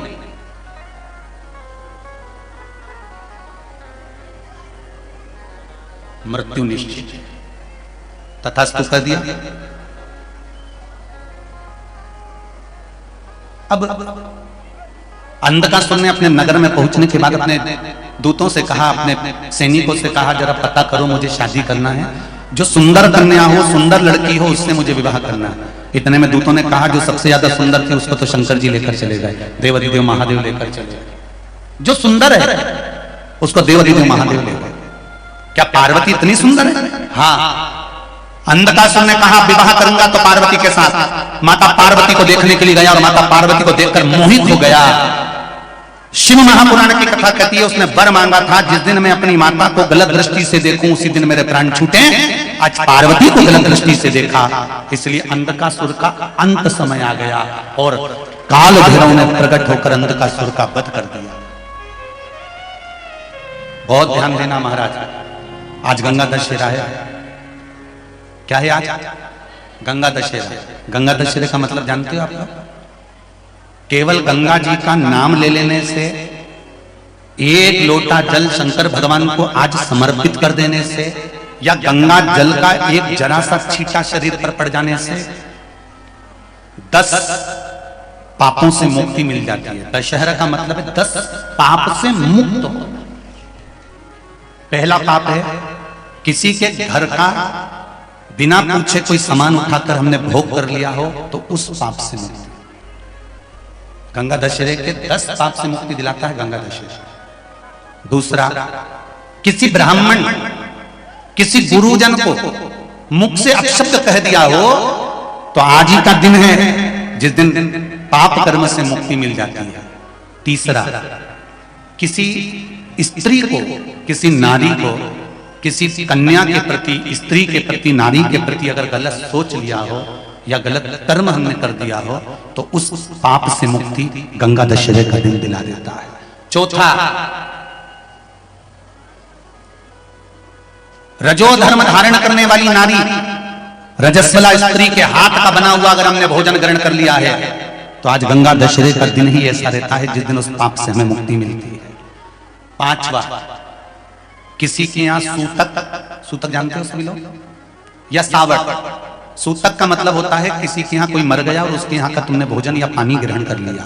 सावड़ का मतलब होता है किसी के यहाँ बच्चा हुआ, तुम्हें मालूम नहीं था, उसके घर का 8 दिन का 10 दिन का तुमने भोजन या पानी ग्रहण कर लिया। सूतक या सावड़ का भोजन या अन्न पानी ग्रहण कर ले तो 5वें नंबर का गंगा दशहरे का वर्णन करता है कि 5वां पाप, इस पाप से भी लोगों को मुक्ति मिल जाती है। 6ठे नंबर का वर्णन आया, किसी मंदिर की जगह पर या धर्म की जगह पर अपना कब्जा कर लिया हो या धर्म की जगह को अपना बना लिया हो तो उस पाप से मुक्त होने का एक साधन 6ठे नंबर का। 7वें नंबर का, झाड़ू लगाते समय, बुआरी लगाते समय छोटे छोटे जीव झाड़ू के नीचे मर जाते हैं तो उसके पाप से मुक्ति गंगा दशहरे का दिन दिला देता है। 8वें नंबर का, 8वें नंबर, जिस समय हम भोजन ग्रहण कर रहे हों और हमारे दरवाजे पर कोई व्यक्ति आकर बैठा हुआ है और हमने उसको भोजन का नहीं पूछा या उसका मुख झूठा ना कराया तो उस दोष से वंचित हो जाए, उस दोष को समाप्त कर दे वो गंगा दशहरे का। 9वें नंबर का, बेटी की शादी करी और बेटी की शादी करने पर बहुत सारा कन्यादान आया। उस कन्यादान में साड़ियां ज्यादा आ गई, सामान ज्यादा आ गया, मिक्सर 2 सेट आ गए, डिनर के 2 सेट आ गए और मायके वालों ने 1 सेट अपने घर में रख लिया और उस मिक्सर में खूब सामान पीस के खाया, खूब निपटाया। बेटी के कन्यादान का सामान घर में रखकर उसका भोग करने पर जो पाप लगता है 9वें नंबर का कहता है गंगा दशहरे का दिन उस पाप को धो देता है।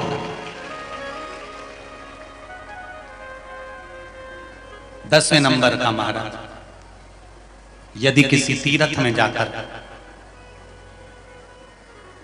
हमने कोई गलत काम करा होता है तो गंगा दशहरे का ये आज का दिन हमारे पाप को वो धो देता है।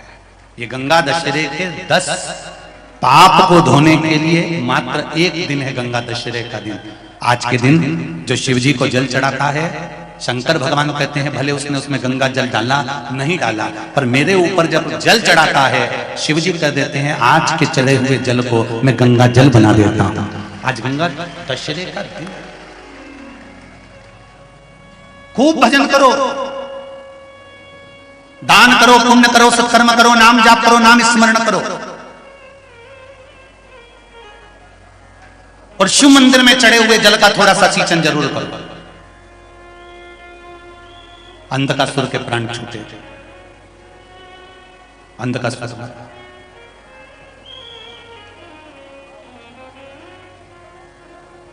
महाराज समय आया, मंथन हुआ, मंथन में सबसे पहले निकली तो गौ माता निकली। समुद्र मंथन में सबसे पहले जो प्राप्त हो रही है वो गौ माता प्राप्त हो रही है। इससे पहले ना विष निकला ना अमृत निकला, सबसे पहले गौ माता निकली, क्योंकि राष्ट्र की रक्षा के लिए, धर्म की रक्षा के लिए, भारत भूमि की सभ्यता और संस्कृति की रक्षा के लिए, सनातन धर्म की रक्षा के लिए गौ माता का प्रकट होना बहुत जरूरी था कि गाय है तो पृथ्वी भी बनी ही रहे। गौ माता का प्रकट होना जरूरी।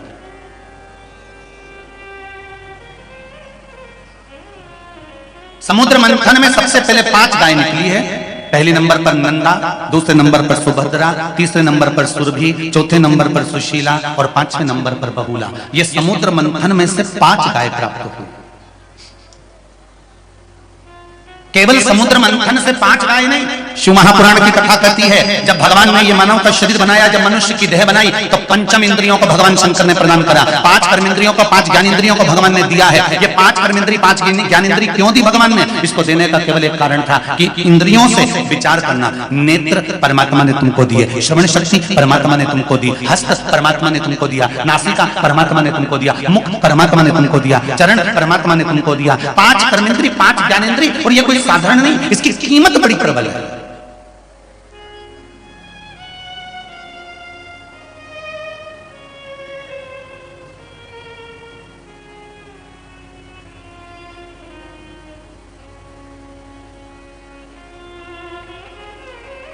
इसकी कीमत को हमें जानना है। एक पर हम सोचते हैं कि केवल हम ही विद्वान हैं या हम ही चतुर हैं, दूसरे को हम चतुर नहीं समझते, तो ये हमारी मूर्खता है। एक सेठ जी अपने नौकर को लेकर जमींदार जी घूमने के लिए निकले, गांव में गए तो गांव के लोगों ने सोचा बहुत दिनों के बाद सेठ जी आए हैं, जमींदार जी आए हैं, क्यों ना इनका सम्मान करा जाए। गांव के लोग एक टोकनी में आम लिया और एक बोतल में गन्ने का रस लिया, ईख का रस, गन्ने का रस लिया। अब उन्होंने सेठ जी को कहा, सेठ जी लो, हम आपके लिए भेंट लेकर आए। सेठ जी ने वो फल लिए और रस लिया, और वो जूस लेकर, रस लेकर और फल लेकर सेठ जी ने उसको कपड़ा ढक दिया, और कपड़ा ढककर नौकर को अंदर बुलाया। अंदर बुलाकर कहा, सुनो, इस डलिया में एक चिड़िया है और इस बोतल में जहर है, मेरे घर पहुंचा देना, मैं आ रहा हूं, इधर उधर मत कर देना, और डलिया का कपड़ा मत उठाना, नहीं तो चिड़िया उड़ जाएगी। अब नौकर तो नौकर लेकर चला। अब सेठ जी को लग रहा था कि मैंने नौकर को बेवकूफ बना दिया, पर आज के जमाने के नौकर बेवकूफ बने। वो डलिया ले गए, बोतल ले गए जूस की, गन्ने के रस की, और वो रास्ते में ले गए। उनको तो मालूम था, उसने तो जान लिया था कि इसमें क्या रखा है।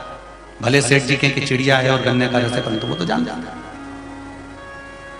सेठ जी घर पहुंचे, पत्नी को हवाई लगाया, लाओ भोजन लाओ, जल्दी से भूख लग रही है। पत्नी बोलने लगी अभी कम से कम 2 घंटे की देरी है भोजन में, अभी बना नहीं है। तो एक काम करो, मैंने नौकर के हाथ से फल भेजे थे और वो बोतल भेजी थी रस की, वो ला के दे दो। इतने में पत्नी बोली तुम्हारा नौकर तो अभी तक नहीं आया।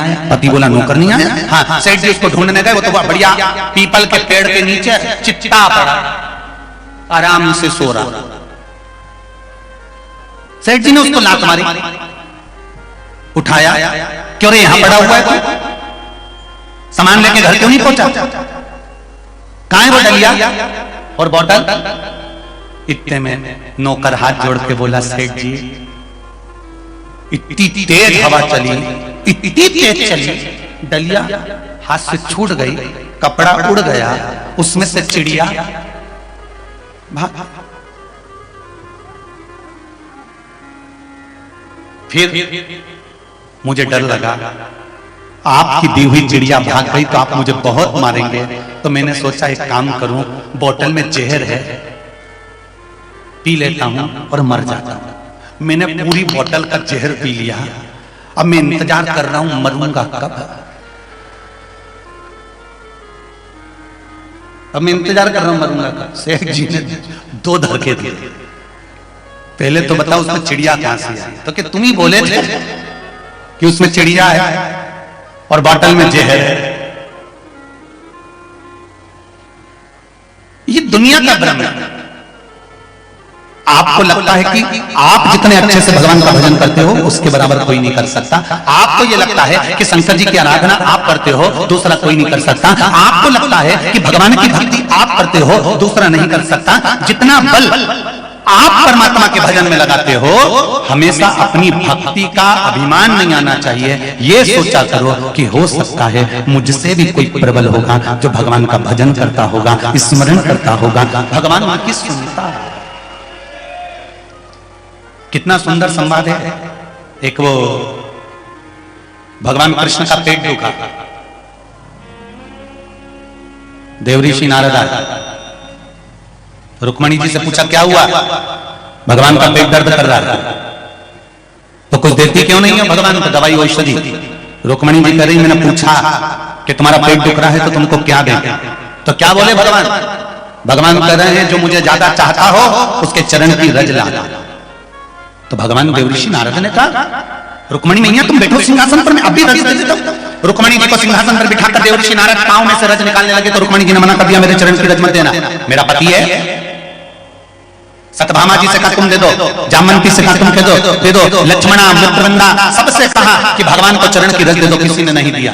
तब देवऋषि नारद वहां से उदास होकर वृंदावन चले गए। बीच में राधा जी मिल गई। राधा जी ने पूछा नारद क्या हुआ? नारद जी कहते हैं भगवान का पेट दुख रहा है। पेट दुख रहा है? हाँ। तो उनको कुछ देते क्यों नहीं हो? भगवान को चरण की रज चाहिए। जो भगवान को ज्यादा प्रेम करता हो, जो भगवान को ज्यादा चाहता हो, उसकी चरण की रज चाहिए। तो राधा जी बोली एक काम करो, मेरे चरण की रज ले जाओ। जैसे ही नारद जी ने चरण की रज झड़ाने को चालू करा, राधा जी ने कहा रुको नारद, मेरे चरण की रज तो ले ही जाओ, साथ में मेरे ब्रज मंडल में जितनी गोपियां हैं उनके चरण की रज भी ले जाओ। नारद जी ने पूछा उनके चरण की रज क्यों? सारे ब्रज की गोपियों के चरण की रज क्यों? तो राधा जी का शब्द याद रखना मेरे शंकर के भक्तों, शिव के जितने भक्त हैं वो राधा जी का एक संवाद याद रखना। राधा जी कहती हैं कृष्ण के लिए तुम गोपियों के चरण की रज भी ले जाओ नारद, हो सकता है मुझसे ज्यादा इस ब्रजमंडल की गोपियां कृष्ण को और ज्यादा चाहती हैं, मुझसे ज्यादा प्रेम करती हो, इसलिए आप इनके चरण की रज ले जाओ।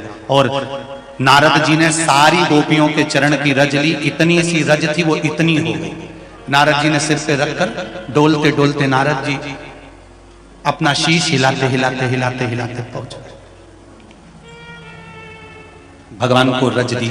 भगवान ने पूछा नारद इतनी सारी रज क्यों लेकर आया है? नारद जी बोले महाराज जी दवाई का पूरा पत्ता लेकर आ गया, पूरा पत्ता दवाई का लेकर आ गया हूं मैं।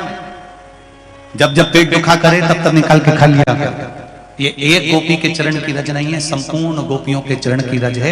शिव महापुराण की कथा कहती है शंकर जी के मंदिर में एक लोटा जल चढ़ाने जाओ या बेलपत्री चढ़ाने जाओ या चावल का दाना चढ़ाने जाओ या एक मूंग का दाना भी आप शंकर भगवान को चढ़ाने के लिए जा रहे हो, एक पुष्प की मात्र एक पत्ती भी अगर आप भगवान शंकर को चढ़ाने के लिए जा रहे हो तो तुम्हारे भीतर ये अभिमान नहीं आना चाहिए कि मैं भगवान को ज्यादा समर्पित करती हूँ, मैं भगवान को ज्यादा पूजती हूँ। नहीं, तुम्हारे भक्ति को तुम ये सोचना कि मेरे से भी ज्यादा करने वाले पड़े हुए हैं, पर मेरे भोलेनाथ मेरी सुनेंगे जरूर, ये विश्वास के साथ में समर्पित कर।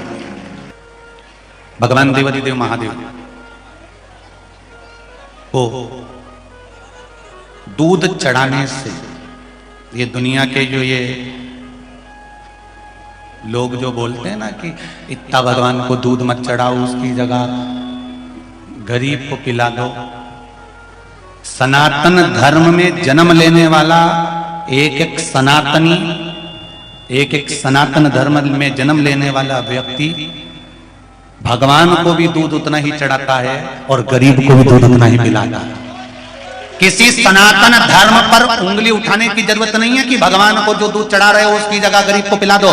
सनातन धर्म में, हिंदू धर्म में जन्म लेने वाला, सनातन धर्म में जन्म लेने वाला एक एक व्यक्ति जानता है कि शंकर को दूध चढ़ाने का अलग रखता है तो गरीब को पिलाने के लिए दूध अलग रखता है। ये सनातन धर्म का जानना। फिल्म में जरा सा बता देने से कि शंकर जी का दूध की जगह गरीब को पिला दो, सनातन धर्म वाले से पूछो तो सही, उसके दरवाजे पर अगर कोई खड़ा होता है तो भूखा और प्यासा नहीं जाता। हमारा सनातन धर्म इतना प्रबल धर्म है। कोरोना महामारी में, जब कोरोना महामारी चली थी, सारे धर्म के स्थानों से दान पुण्य धर्म करा गया था। कोरोना महामारी में एक एक सनातन धर्मी के घर से कुछ ना कुछ दिया जरूर गया था।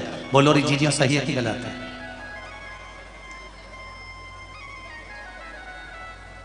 सनातन धर्म का व्यक्ति तो जब दुख की घड़ी आती है तो हर दुख की घड़ी में अगर कोई खड़ा मिलता है तो सनातन धर्म का एक व्यक्ति खड़ा मिलता है। बाकी के धर्म के लोग कहां चले जाते हैं फिर?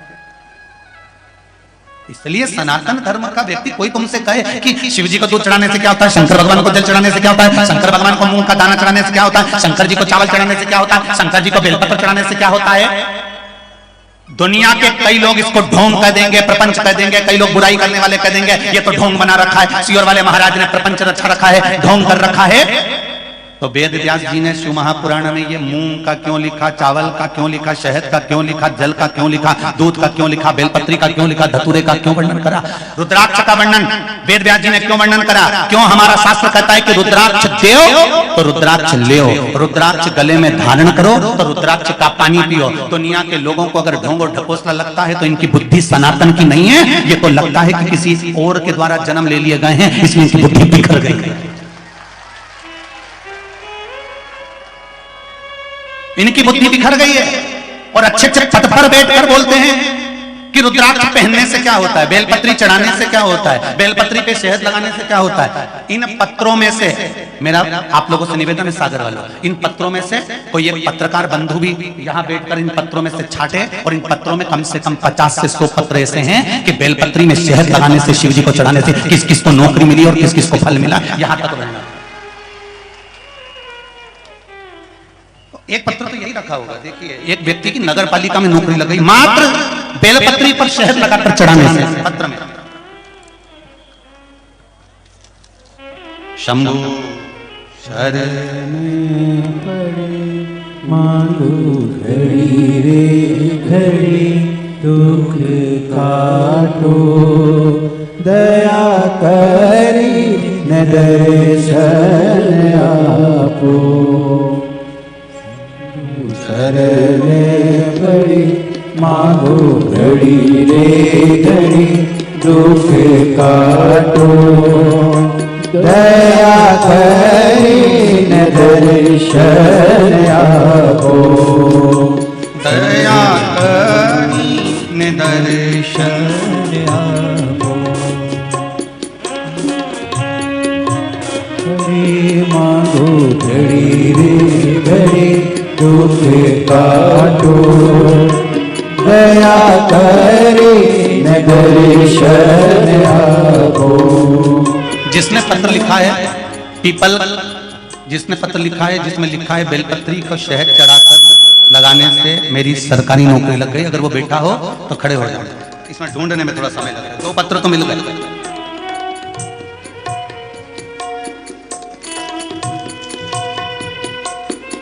प्रीति शैलेंद्र चौरसिया, मल्लाहरगंज गोवर्धन नाथ मंदिर के पास, इंदौर, मध्य प्रदेश। कहीं बैठे हो हाथ उठाइएगा।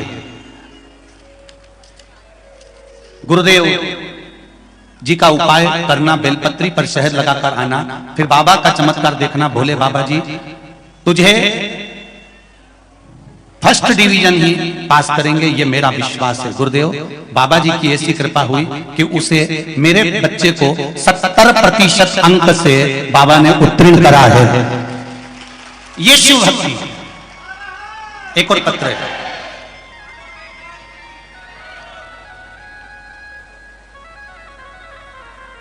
शुभी चौक से सागर सदर 4 मुहाल। शुभी चौक से कहीं बैठी हैं? बैठी हो तो हाथ हिला दीजिएगा। शुभी चौक से शहद बेलपत्र और पशुपतिनाथ व्रत का फल।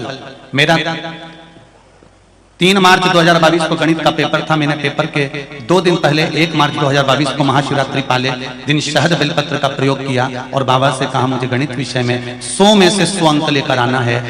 सीहोर वाला महाराज कहता है शहद बेलपत्री का प्रयोग कर जाना, फल जरूर मिलेगा। तो मैं देखना चाहती हूँ क्या 100 में से 100 अंक भी मिल सकते हैं क्या? मैंने केवल परीक्षा लेने के लिए शहद और बेलपत्री का प्रयोग करा और उसको लगाकर आई।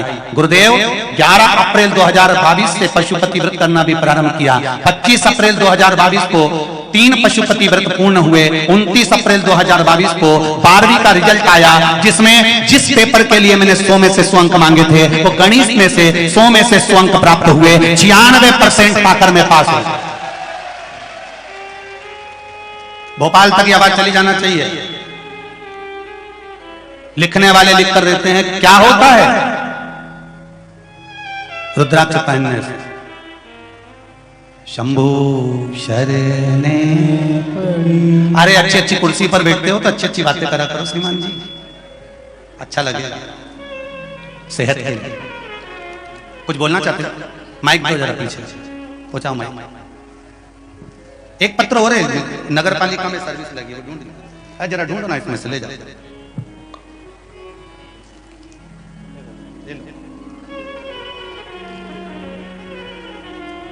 पहुंचाओ जल्दी जल्दी पहुंचाओ जरा माइक।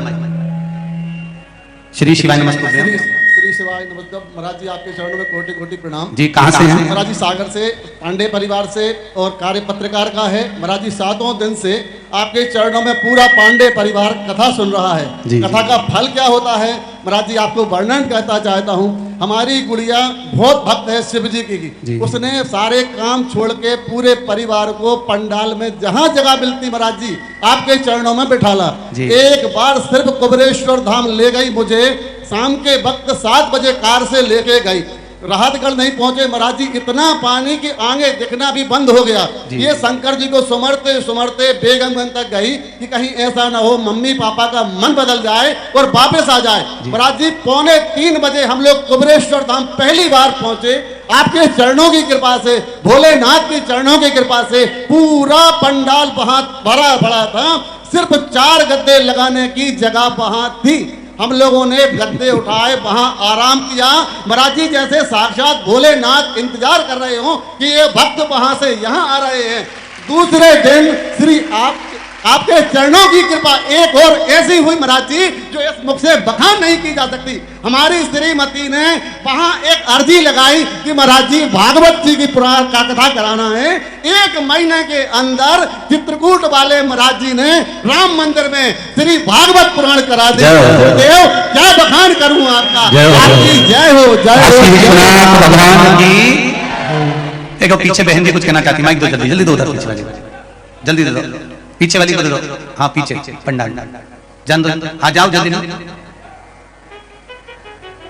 श्री शिवाय नमस्ते। श्री शिवाय नमस्ते गुरुजी। कहाँ से आई हो? गुरुजी मैं अन्नपूर्णा शुक्ला कटनी से आई हूँ जी। गुरुजी अर्चना वर्मा के बेटे की सरकारी नौकरी लग गई है। बधाई हो। अभी आ नहीं पाई गुरुजी, अगली कथा में जरूर आएंगे। जी जी, बधाई हो आपको बहुत बहुत, यही शिव की कृपा है। श्री शिवाय नमस्तुभ्यम गुरुजी। शिव कृपा है, शंकर का हर हर। शिव कृपा का फल क्या होता है, शंकर का अनुमोदन क्या होता है, भाई जानो तो। दिल से एक बेलपत्र, एक चावल का दाना समर्पित। ए पीली साड़ी वाली को भी दे दो जरा माइक जल्दी से, फिर आप किसी को नहीं देंगे, जरा बैठ जाओ बाकी के लोग, जल्दी दो। हाँ दो दो। श्री शिवाय, बोलो गुरुजी श्री शिवाय नमस्तुभ्यम। श्री शिवाय नमस्तुभ्यम। सही मिलियो गुरु हाँ जी हाँ। गुरुजी, मैं कल आ भी नहीं सकती थी यहाँ पर, लेकिन मुझे पंडाल में हटाने की कोशिश करी, लेकिन शिव जी की कृपा थी तो मैं यहाँ पर बैठी हूँ। जय हो जय हो। गुरुजी मैं यहाँ पर आई तो मुझे तुरंत चाय का और रस जय हो। बर्बाद हुआ। बाबा की कृपा। मेरी भारत जत के दोनों डिलीवरी है। श्री शिवाय नमस्तुभ्यम का श्री शिवाय नमस्तुभ्यम। गुरुजी बाबा की कृपा बनी रहे, बैठिए। यही शिव की कृपा है जो बाबा ने आपको यहाँ बुलाया और बिठाया। हर हर महादेव। शिव कृपा बिना कुछ नहीं होता। एक चावल का दाना भी अगर आप शंकर भगवान को चढ़ा रहे हो, एक लोटा जल भी चढ़ा रहे हो, तो उसका फल जरूर मिलता है। सारी समस्या का हल। अब दुनिया के लोग इसको ढोंग कह दे, प्रपंचा कह दे, चाहे कुछ भी कह दे, पर अपनी भक्ति में कमी नहीं आना चाहिए, स्मरण में कमी नहीं आना चाहिए। आप शिव महापुराण की कथा कहती है, भगवान शंकर पर एक कटोरी में अगर थोड़ा सा दूध भी लेकर जा रहे हो शिव जी को चढ़ाने के लिए, तो वो बहुता है। मेरा देवाधिदेव महादेव कभी नहीं कहता कि मुझे बहुता में देना। मेरा देवाधिदेव महादेव हमेशा कहता है कि मुझे थोड़ा भी देना तो श्रेष्ठ देना। जब आज तो यहां कथा विराम हो जाएगी, 12 तारीख से ऑनलाइन, किसी को आने की जरूरत नहीं है। 12 तारीख से ऑनलाइन शिव महापुराण की कथा 1 बजे से 4 बजे तक कुबेरेश्वर धाम से श्रवण करने को आप लोगों को ऑनलाइन प्राप्त होगा। आना नहीं, केवल ऑनलाइन कथा श्रवण करना 1 बजे से 4 बजे तक। और कृपा करना, जब तक हम ना बोले मंच से कि तुम आओ, तब तक मत आना। तुमसे निवेदन, इंदौर, खरगोन, रतलाम, देपालपुर, तुम सब ने सब फेल कर दिया, इतने आ गए। सारे पंडाल सब छोटे कर दिए दादा। सागर वालों, ईमानदारी की बात, तो तुमने सागर को महासागर कर दिया। गजब इकट्ठे हो गया। शिव कृपा। और प्रशासन को भी बहुत बहुत धन्यवाद दूंगा साहब, यहाँ के सारी प्रशासन क्या मुस्तैदी से संभाल रही है, बहुत बहुत साधुवाद है सर। ये शिव कृपा है। और चाहे मेडिकल लाइन हो, चाहे कोई हो, एक आपके यहाँ के पंडित नीरज जी बचकैया जी हैं, उन्होंने तो 7 बस लगा के रखी है, पहले दिन से ले जाना लाना। धन्यवाद है साहब। और बता रहे थे रात्रि को इतने लोग हो गए कि 1,500 से 2,000-3,000 लोग तो यहाँ पर सोए हुए थे। और बता रहे थे कि सागर से कोई कड़ी चावल बना के ले आया बड़े बड़े भगोने में, और आइसर गाड़ी में भरकर सबको खिलाने बैठ गए। यहाँ के केसरवानी परिवार भी अपनी व्यवस्थाएं चला रहा था। लोग क्या क्या यहाँ सागर वालों ने कहीं बिस्कुट, कहीं मिक्सचर, कहीं नमकीन, कहीं कुरकुरा, कहीं पेपर्स, कहीं ठंडाई, क्या क्या बाटी है रात रात को। तो माताएं तो झोले में भरी रखी। सही में गागर और सागर, जय हो तुम्हारा महासागर। शिव कृपा है, और ये बाबा की कृपा बिना मिलता भी नहीं। और एक बात जरूर कहूंगा, पटकुई गांव के क्षेत्र में कथा हो रही है, पर आसपास के जो 40-50 गांव लगे होंगे, इन गांव के लोगों ने जो अपनी सभ्यता और अपना विश्वास दिखाया है, शायद ही कहीं देखने को मिला। यहाँ का ग्रामीण अंचल का जो एक व्यक्ति, कथा 11 बजे चालू हुई, 8 बजे से लोग धूप में खड़े हैं, लगातार धूप में खड़े होकर कथा का रिस्पान कर रहे हैं। ये सब प्रेम ऐसा इसने नहीं देखा। सब शिव कृपा है, भगवान शिव की भक्ति है। फल क्या होगा ये तो देवाधिदेव महादेव जानता है। हम तो केवल एक निमित्त मात्र हैं कि आपको कह सकते हैं कि शिव की आराधना करो और विश्वास रखकर करो। भरोसा, गाय का दूध शिव को समर्पित हो। शंकर भगवान ने विष पिया, नीलकंठधारी चलाए, अमृत देवताओं को दिया। देव अमृत पीकर भी इतने प्रबल नहीं बन पाए जितना मेरा देवाधिदेव महादेव बन पाए। ध्यान देना, अमृत पीने वाला देव कहलाता है और विष पीने वाला महादेव कहलाता है। संसार के लोगों को जो सुन ले और सुनकर भी शांत रहकर अपने जीवन में धारण कर ले, वही महादेव है, वही महादेव। भगवान के 12 ज्योतिर्लिंग का प्रसंग श्रवण कराया। सोमनाथ जी का वर्णन तुमरुका जी चंचुला देवी को कहते हैं। चंचुला देवी, चंद्रदेव को काया का रोग हो गया, काया गलने लगी। चंद्रदेव ने देव ऋषि नारद से पूछकर शंकर भगवान की आराधना करी। नारद जी ने किसको शिव भक्ति में लगाया। 12 ज्योतिर्लिंग में नारद जी की भूमिका कहां रही है। नारद जी की शादी किसके साथ हुई थी, नारद जी के कितने बच्चे थे, नारद जी की माता कौन थी, पिता कौन थे, ये सारा प्रसंग देव ऋषि नारद शिव महापुराण की कथा में अपन सब 12 तारीख से दोपहर में 1 बजे से 4 बजे तक आस्था चैनल पर ऑनलाइन श्रवण करेंगे। उसका महत्व क्या है। देव ऋषि नारद ने चंद्रदेव को लगा दिया शिव भक्ति में और शंकर जी की आराधना कर पार्थिव शिवलिंग का निर्माण करा तो चंद्रदेव पर भगवान शंकर की कृपा हो गई, काया का रोग ठीक हो गया, भगवान सोमनाथ जी के रूप में विराजमान हो गए। अगला वर्णन आया है श्री मल्लिकार्जुन। कार्तिकेय बाबा रुष्ट होकर चले गए थे, भगवान ने उनको, शंकर पार्वती ने जाकर मनाया सेलम पर, भगवान मल्लिकार्जुन के रूप में विराजमान हुए। अगला वर्णन आता है दूषण नाम के राक्षस को मारने के लिए भगवान कालों के काल महाकाल प्रकट हुए। दूषण नाम के राक्षस को यह वर था कि इसका रक्त जहां जहां गिरेगा वहां से दूसरा राक्षस प्रकट हो जाएगा। शंकर भगवान ने ब्राह्मणों से कहा अगर इस राक्षस को मारना है तो तुम मेरी बहन को बुलाकर आओ। शंकर भगवान की एक ही बहन थी जिसका नाम था क्षिप्रिया। क्या नाम था? क्षिप्रिया। शिव जी की एक बहन क्षिप्रिया, जिससे ब्राह्मणों ने कहा कि भगवान शंकर दूषण नाम के राक्षस को मारेंगे, आप आ जाइएगा जल का रूप लेकर, रक्त को धो दीजिएगा तो राक्षस उत्पन्न नहीं होगा। क्षिप्रिया को आने में देरी हो गई, दूषण नाम का राक्षस मर गया। 84 बूंद दूषण नाम के राक्षस की पृथ्वी पर गिर गई, जिससे 84 दूषण उत्पन्न हो गए।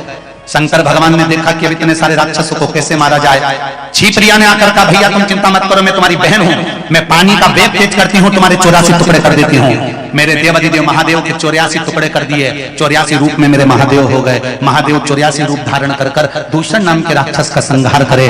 तो शिव जी ने दूषण नाम के राक्षस का काल बनकर उसका संहार करा तो शिव जी का नाम महाकाल हो गया। भारत की भूमि पर केवल एक उज्जैनी सांदीपनि ऋषि की वो पावन धारा एक ऐसी है जहां पर मेरे देवाधिदेव महादेव 84 रूप में विराजमान है, जहां मेरे देवाधिदेव महादेव 84 महादेव के रूप में विराजमान है। ऐसे मेरे देवाधिदेव महादेव विराजमान है। अगला वर्णन आता है ओंकारेश्वर। विंध्य नामक पर्वत ने तप कर भगवान को प्राप्त करा। फिर वर्णन आता है श्री केदारेश्वर। नर नारायण ने तप कर भगवान शंकर को यहां पर प्रकट किया। बहुत ध्यान देना एक बात को, यदि आप केदारनाथ जी नहीं जा सकते, आप केदारेश्वर नहीं पहुंच सकते, तो एक काम जरूर करिएगा। आपके घर में गाय का दूध आता हो, गाय के दूध पर मलाई चढ़ जाती हो और उसका अगर घी बना हुआ हो, 1 चम्मच घी, थोड़ा सा भी घी एक डब्बी में भरकर अगर कोई केदारनाथ जा रहा हो और उसको दे दिया जाए और कहा जाए ये घी केदारेश्वर बाबा पर चढ़ा देना, तो एक विश्वास मानकर चलना कि शिव जी पे चढ़े हुए घी से, हमारे घर के गए हुए घी से अगर केदारनाथ जी बाबा पर मालिश हो जाती है तो हमारे घर में कभी बड़ी बीमारी प्रवेश नहीं कर पाती है। पर घृत होना चाहिए, गौ माता का देसी गाय का घी बड़ा बल प्रदान करता है। अभी हैदराबाद की कथा में कहा था कि गाय का घी अशोक सुंदरी वाली जगह पर लगाकर एक बिंदी घर के द्वार पर लगा दिया, प्रदोष उसका अधिक फल। महाराज नर नारायण के लिए भगवान केदारेश्वर के रूप में प्रकट हुए। जिन पांडवों ने शंकर भगवान को पाने के लिए तप करा, साधना करी, शिव मिलते नहीं, केवल केदारेश्वर की एक भूमि एक ऐसी है जहां पर भगवान शंकर का दर्शन पांडवों को हो जाता है।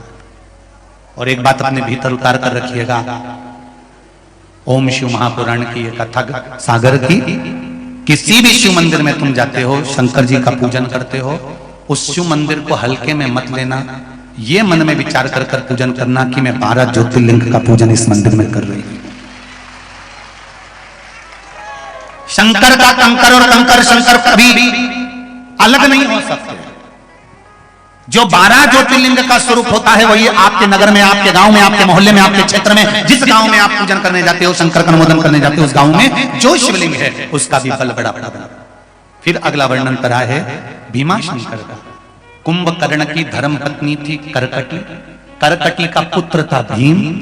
उसने अपनी माता से पूछा कि मेरे ताऊ को और मेरे पिता को किसने मारा, तो कहा भगवान ने मारा। देवताओं से बदला लेने के लिए उसने यज्ञशाला, मंदिर, देवालय सब तोड़ दिए।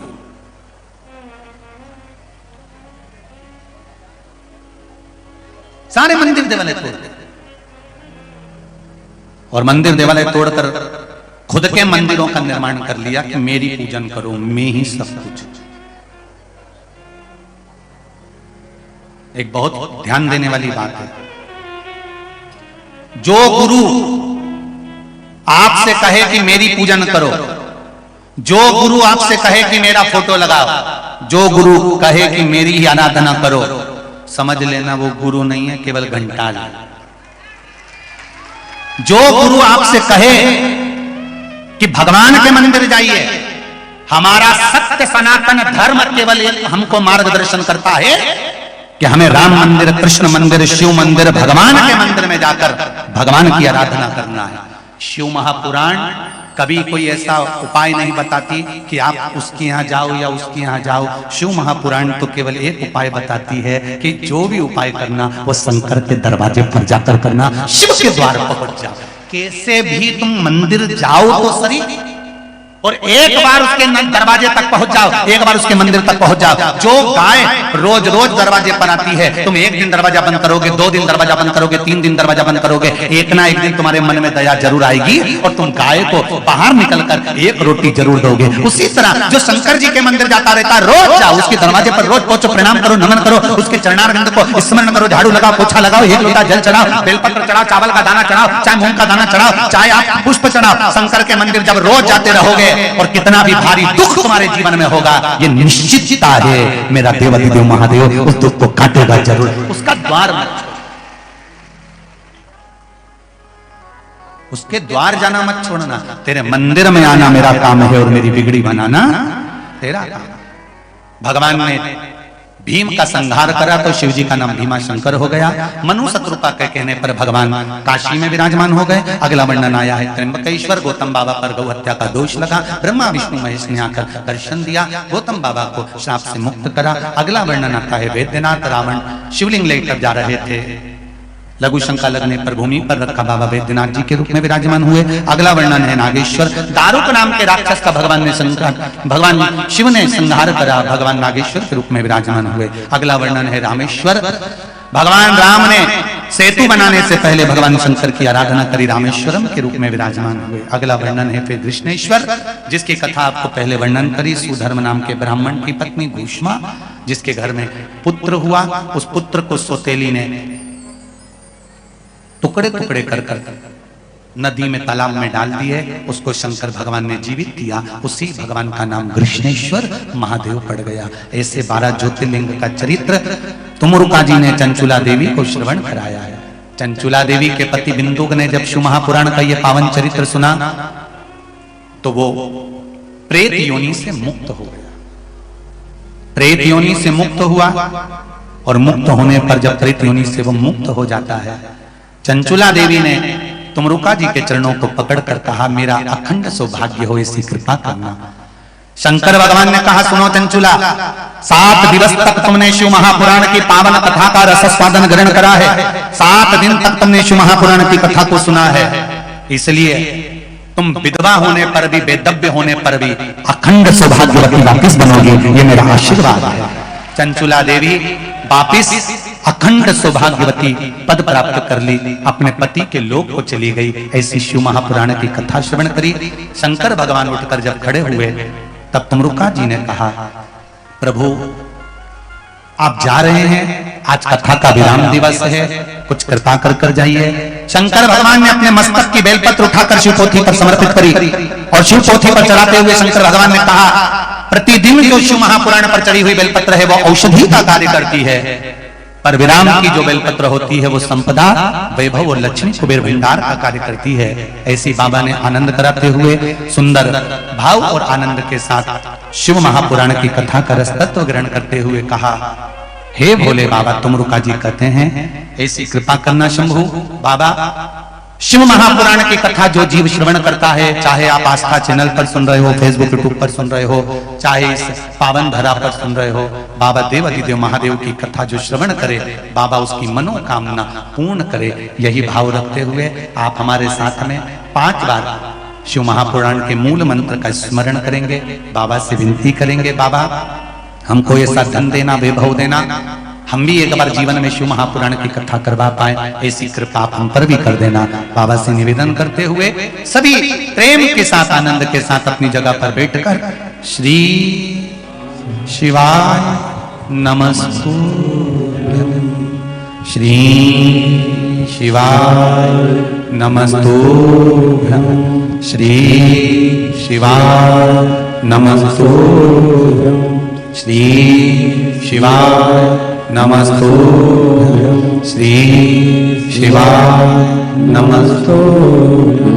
देवाधिदेव महादेव से निवेदन करते हुए आज सागर की इस पावन धरा पर केशरवाणी परिवार द्वारा जो शिव महापुराण की कथा चल रही थी वो विराम ले रही है। ओम शिव महापुराण की कथा यहाँ विराम लेकर 12 तारीख को 1 बजे से 4 बजे तक टीवी चैनल पर वापिस देव ऋषि नारद शिव महापुराण की कथा सुने। मेरा पुरुषों से भी निवेदन है, माताओं से भी निवेदन है, बच्चों से भी निवेदन है, हमारे जीवन को सार्थक बनाए। मनुष्य की देह मिली है, सारी समस्या का हल एक लोटा जल। कलयुग नहीं शिव युग आया है, इसलिए शंकर की आराधना करो, बाबा सबके संकट काटेगा, उस पर विश्वास रखो। यहाँ वहां नहीं जाना, शिव जी पर भरोसा रखना, विश्वास रखना। जिन दानदाताओं ने आजीवन भोजन भंडारे के सदस्य बने हैं उनसे निवेदन है, आप आजीवन भोजन भंडारे के सदस्य बने हो, एक बार सीहोर में आकर, कुबेरेश्वर धाम में आकर देखो कि तुमने जो 21,000 रुपए जमा कर आजीवन भोजन भंडारे के सदस्य बने हो, तो तुम्हारे दिए गए दान से हजारों लोग प्रतिदिन भोजन कर रहे हैं। तुम्हारे हृदय को उससे संतुष्टि होगी, प्रसन्नता होगी। जो लोग कुबेरेश्वर धाम के निर्माण के लिए जो सहयोग राशि दिए हैं, गौशाला के लिए दिए हैं, भोजनशाला के लिए दिए हैं, उनको बहुत बहुत साधुवाद।